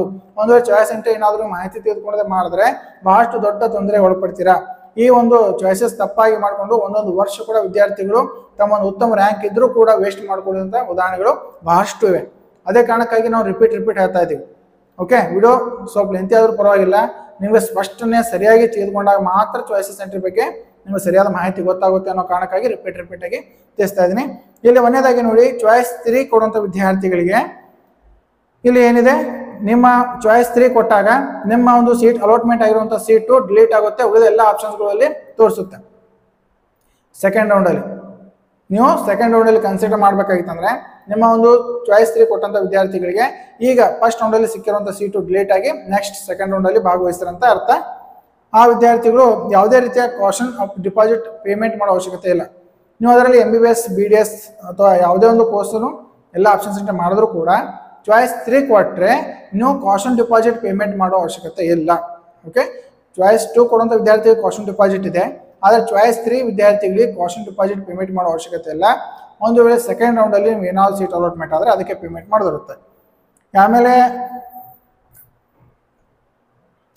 2ನೇ ಸುತ್ತಿನಲ್ಲಿ ಸೆಕೆಂಡ್ ರೌಂಡಲ್ಲಿ ಚಾಯ್ಸ್ 3 ಕೊಟ್ಟಂಥ ವಿದ್ಯಾರ್ಥಿಗಳು ಈಗ ಫಸ್ಟ್ ರೌಂಡಲ್ಲಿ ಚಾಯ್ಸ್ 3 ಕೊಟ್ಟಂಥ ವಿದ್ಯಾರ್ಥಿಗಳು ಸೆಕೆಂಡ್ ರೌಂಡಲ್ಲಿ ಕನ್ಸಿಡರ್ ಆಗಿರ್ತಾರೆ.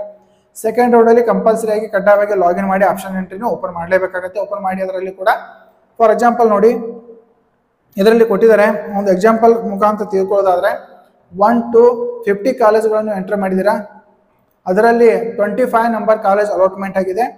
ಆ ಒಂದು 25 ಕಾಲೇಜ್ ನಿಮಗೆ ಇಷ್ಟವಿಲ್ಲ, ಅದಕ್ಕೆ ಯಾವುದೇ ರೀತಿಯ ಒಂದು ಆಸಕ್ತಿ ಇಲ್ಲ, ನಾನು ಡಿಲೀಟ್ ಮಾಡ್ಕೊಂಡು ಮುಂದುವರಿತೀನಿ ಅಂತ ಇದ್ದಲ್ಲಿ 25 ಆಪ್ಷನ್ಸ್ ಡಿಲೀಟ್ ಆಗುತ್ತೆ. ಚಾಯ್ಸ್ 3 ಕೊಟ್ಟಾಗ 25 ಆಪ್ಷನ್ಸ್ ಡಿಲೀಟ್ ಆಗುತ್ತೆ.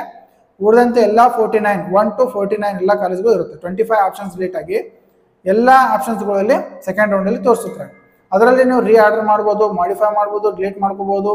ಅದರಲ್ಲಿ ಕೂಡ ನೀವು ಚೇಂಜಸ್ ಕೂಡ ಮಾಡ್ಕೋಬೋದು. ಸೆಕೆಂಡ್ ರೌಂಡಲ್ಲಿ ಅದಕ್ಕೆ ಅವಕಾಶ ಕೊಡ್ತಾರೆ. ಆದರೆ ಕಡ್ಡಾಯವಾಗಿ ಅದು ಓಪನ್ ಮಾಡಿ ನೀವು ಡಿಕ್ಲರೇಷನ್ ಕೊಡಲೇಬೇಕು. ನೀವು ಅದಕ್ಕೆ ಕೂಡ ಕಂಪಲ್ಸರಿಯಾಗಿ ಓಪನ್ ಮಾಡಿ ಆಪ್ಷನ್ ಎಂಟ್ರಿ ಪ್ರಿಂಟ್ಔಟ್ ತೆಗೆದುಕೊಳ್ಳಲೇಬೇಕು ಸೆಕೆಂಡ್ ರೌಂಡಲ್ಲಿ. ಓಕೆ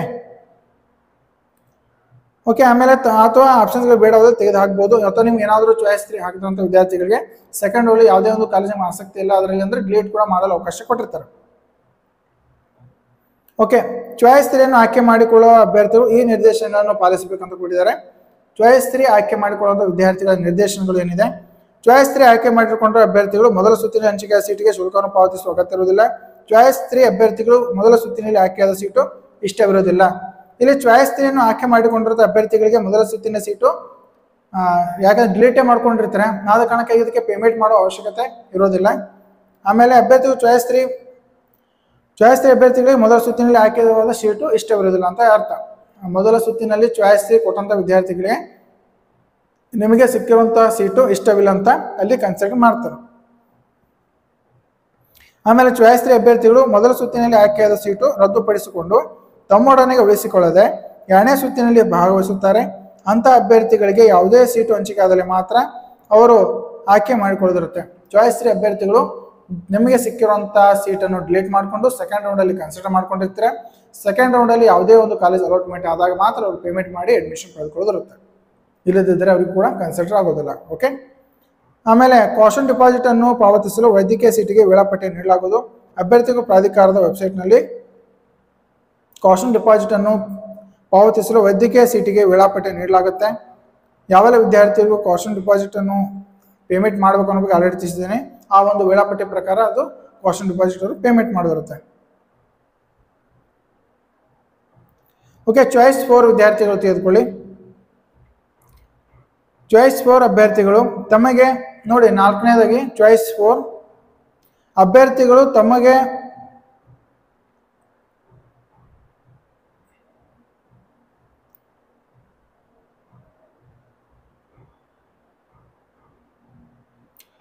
ಚಾಯ್ಸ್ 3 ಅಭ್ಯರ್ಥಿಗಳು ಕೂಡ MBBS ಸೀಟ್ ಏನಾದರೂ ಇದ್ರೆ ಓಕೆ ಇದು ಲಾಸ್ಟ್ ಪಾಯಿಂಟ್ ನೋಡಿ.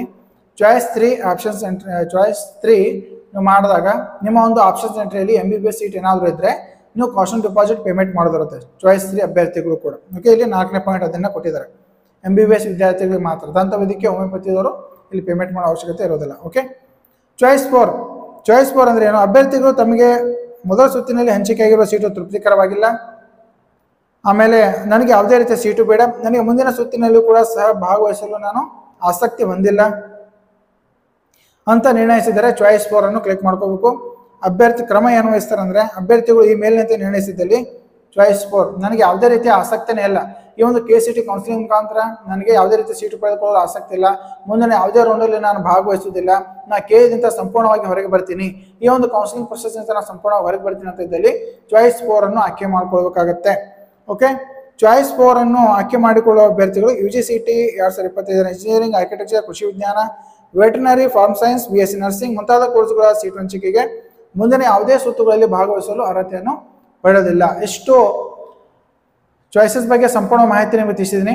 ಚಾಯ್ಸ್ 1 ಅಂದರೆ ಯಾವೆಲ್ಲ ವಿದ್ಯಾರ್ಥಿಗಳು ಚಾಯ್ಸ್ ಮಾಡ್ಕೋಬೇಕು, ಅದಕ್ಕೆ ಏನೆಲ್ಲ ಪ್ರೊಸೀಜರ್ ಇದೆ, ಚಾಯ್ಸ್ 2 ದವರು ಏನೆಲ್ಲ ಪ್ರೊಸೀಜರ್ ಮಾಡ್ಕೋಬೇಕಾಗುತ್ತೆ, ಚಾಯ್ಸ್ 3 ದವರಿಗೆ ಏನೆಲ್ಲ ಪ್ರೊಸೀಜರ್ ಫಾಲೋ ಮಾಡ್ಕೋಬೇಕು, ಚಾಯ್ಸ್ 4 ದವರಿಗೆ ಏನೆಲ್ಲ ಪ್ರೊಸೀಜರ್ ಫಾಲೋ ಮಾಡ್ಕೋಬೇಕು ಅನ್ನೋ ಬಗ್ಗೆ ಆಲ್ರೆಡಿ ತಿಳಿಸಿದ್ದೀನಿ. ಈ ಒಂದು ಚಾಯ್ಸಸ್ ಬಗ್ಗೆ ಸಂಪೂರ್ಣ ವಿವರಣೆ ನಿಮಗೆ ಸರಿಯಾಗಿ ತಿಳಿಯುವವರೆಗೂ ಇನ್ನೊಂದ್ಸಲ ವಿಡಿಯೋ ರಿಪೀಟ್ ಮಾಡಿ ಅಥವಾ PDF ಡೌನ್ಲೋಡ್ ಮಾಡಿಕೊಂಡು KA ವೆಬ್ಸೈಟಲ್ಲಿ ಬಿಟ್ಟಿರುವಂಥ PDF ಡೌನ್ಲೋಡ್ ಮಾಡಿಕೊಂಡು ಕೂಡ ಓದಿ ಸರಿಯಾದ ರೀತಿಯಲ್ಲಿ ಚಾಯ್ಸ್ ಎಂಟ್ರಿಯನ್ನು ಮಾಡಿ. ಒಂದ್ಸಲ ಏನಾದರೂ ಚಾಯ್ಸ್ ಎಂಟ್ರಿ ಕೊಟ್ಟಾಗ ಮತ್ತೆ ಯಾವುದೇ ಕಾರಣಕ್ಕೂ ಬದಲಾವಣೆ ಮಾಡಲು ಸಾಧ್ಯವಿಲ್ಲ ಅಂತ ಹೇಳಿ KA ನಿರ್ದೇಶಕರು ಸ್ಪಷ್ಟನೆ ಕೊಟ್ಟಿದ್ದಾರೆ. ಓಕೆ ಯಾವುದೇ ರೀತಿಯ ವಿದ್ಯಾರ್ಥಿಗಳು ಮತ್ತೆ ಯಾವುದೇ ಒಂದು ಕಂಪ್ಯೂಟರ್ ಸೆಂಟರ್ಗಳಲ್ಲಿ ಚಾಯ್ಸ್ ಎಂಟ್ರಿ ಮಾಡುವಾಗ ಅದ್ರ ಬಗ್ಗೆ ಸಂಪೂರ್ಣವಾದ ಜ್ಞಾನ ಇದ್ದಾಗ ಸರಿಯಾಗಿ ಚಾಯ್ಸ್ ಎಂಟ್ರಿ ಮಾಡಿ. ಚಾಯ್ಸ್ ಎಂಟ್ರಿ ಒಂದ್ಸಲ ಮಾಡಿದಾಗ ಫೈನಲ್ ಆಗುತ್ತೆ. ಯಾವುದೇ ಕಾರಣಕ್ಕೂ ಅದನ್ನು ಚೇಂಜಸ್ ಮಾಡಿಕೊಳ್ಳಲು ಅವಕಾಶ ಇರೋದಿಲ್ಲ. ಆದ ಕಾರಣಕ್ಕಾಗಿ ಸರಿಯಾದ ರೀತಿಯಲ್ಲಿ ನಿಮ್ಮ ತಂದೆ ತಾಯಿಗಳೊಂದಿಗೆ, ವಿದ್ಯಾರ್ಥಿಗಳೇ ನಿಮ್ಮ ತಂದೆ ತಾಯಿಗಳೊಂದಿಗೆ, ನಿಮ್ಮೆಲ್ಲ ರಿಲೇಟಿವ್ಸ್ ಜೊತೆಗೆ ನೀವು ಚರ್ಚೆ ಮಾಡಿ ಈ ಒಂದು ಚಾಯ್ಸ್ ಎಂಟ್ರಿಯನ್ನು ಕೊಡಿ. ಓಕೆ, ಗಡಿಬಿಡಿಯಲ್ಲಿ ಚಾಯ್ಸ್ ಎಂಟ್ರಿ ಕೊಡೋದು, ಆಮೇಲೆ ಪಶ್ಚಾತ್ತಾಪ ಪಡೋದು, ಆಮೇಲೆ ನಾವು KE ಬೆಂಗಳೂರಿಗೆ ಮೀಟ್ ಆಗೋದು, ಆ ರೀತಿ ಕೊಡೋ ಅವಶ್ಯಕತೆ ಇಲ್ಲ. ಆಮೇಲೆ KE ವೇಳಾಪಟ್ಟಿ ಆಲ್ರೆಡಿ ಈ ಚಾಯ್ಸ್ ಎಂಟ್ರಿ ಯಾವಾಗ ಮಾಡ್ಕೋಬೇಕು, ಯಾವಾಗ ಅಡ್ಮಿಷನ್ ಆರ್ಡರ್ ಡೌನ್ಲೋಡ್ ಮಾಡ್ಕೋಬೇಕು, ಯಾವಾಗ ವರದಿ ಮಾಡ್ಕೊಳ್ಳೋದಿರುತ್ತೆ ಎಲ್ಲವನ್ನು ವೇಳಾಪಟ್ಟಿ ಬಿಟ್ಟಿರ್ತಾರೆ. ಅದಕ್ಕೆ ಸಂಬಂಧಪಟ್ಟ ವಿಡಿಯೋ ಆಲ್ರೆಡಿ ನಾನು ಬಿಟ್ಟಿದ್ದೀನಿ, ಅದರ ಲಿಂಕ್ ಕೆಳಗಡೆ ಡಿಸ್ಕ್ರಿಪ್ಷನ್ ಕೊಟ್ಟಿದ್ದೀನಿ. ಆ ಲಿಂಕ್ ಕ್ಲಿಕ್ ಮಾಡಿ ಮೊದಲು ವೇಳಾಪಟ್ಟಿ ಪ್ರಕಾರ ಸರಿಯಾದ ರೀತಿಯಲ್ಲಿ ಚಾಯ್ಸ್ ಎಂಟ್ರಿ ಮಾಡಿಕೊಂಡು ಉತ್ತಮವಾದ ಸೀಟಿಗೆ ಅರ್ಹತೆಯನ್ನು ಪಡೆದುಕೊಳ್ಳಿ. ಈ ಒಂದು ಮಾಹಿತಿಯ ವಿಡಿಯೋವನ್ನು, ಈ ಒಂದು ಚಾಯ್ಸಸ್ ಬಗ್ಗೆ ಸಂಪೂರ್ಣವಾದಂತಹ ಮಾಹಿತಿಯ ವಿಡಿಯೋವನ್ನು ಪ್ರತಿಯೊಬ್ಬ KCET ಹಾಗೂ NEET ವಿದ್ಯಾರ್ಥಿಗಳಿಗೆ ಸೆಂಡ್ ಮಾಡಿ. ಯಾವೆಲ್ಲ ಹೊಸ ನೋಡೋರಿದ್ರೆ ಮಿಸ್ ಮಾಡಿ ನಮ್ಮ ಚಾನಲ್ ಸಬ್ಸ್ಕ್ರೈಬ್ ಮಾಡಿಕೊಂಡು ಸೈಡಲ್ಲೇ ಬೆಲ್ ಐಕಾನ್ ಕ್ಲಿಕ್ ಮಾಡಿ ಆಲ್ ನೋಟಿಫಿಕೇಶನ್ ಅಂತ ಓಕೆ ಮಾಡ್ಕೊಳ್ಳಿ. ಏನೆಲ್ಲ ಈ ಒಂದು ಚಾಯ್ಸಸ್ ಎಂಟ್ರಿ ಬಗ್ಗೆ ನಿಮ್ಗೆ ಇನ್ಫಾರ್ಮೇಷನ್ ಕೊಟ್ಟರು ಸಹಿತ ಏನಾದರೂ ಡೌಟ್ಸ್ ಇದ್ದರೆ ಕಮೆಂಟ್ಸ್ ಮಾಡಿ. ಅದಕ್ಕೆ ನನಗೆ ಗೊತ್ತಿದ್ದಷ್ಟು ನಾನು ಏನು ಮಾಡ್ತೀನಿ, ರಿಪ್ಲೈ ಮಾಡಲು ಪ್ರಯತ್ನಿಸುತ್ತೇನೆ. ಒಟ್ಟಿನಲ್ಲಿ ಯಾವುದೇ ಕಾರಣಕ್ಕೂ ತಪ್ಪು ಮಾಡಿಕೊಳ್ಳದೆ ಸರಿಯಾದ ರೀತಿಯಲ್ಲಿ ಚಾಯ್ಸ್ ಎಂಟ್ರಿ ಮಾಡಿಕೊಳ್ಳಿ. ಧನ್ಯವಾದಗಳು.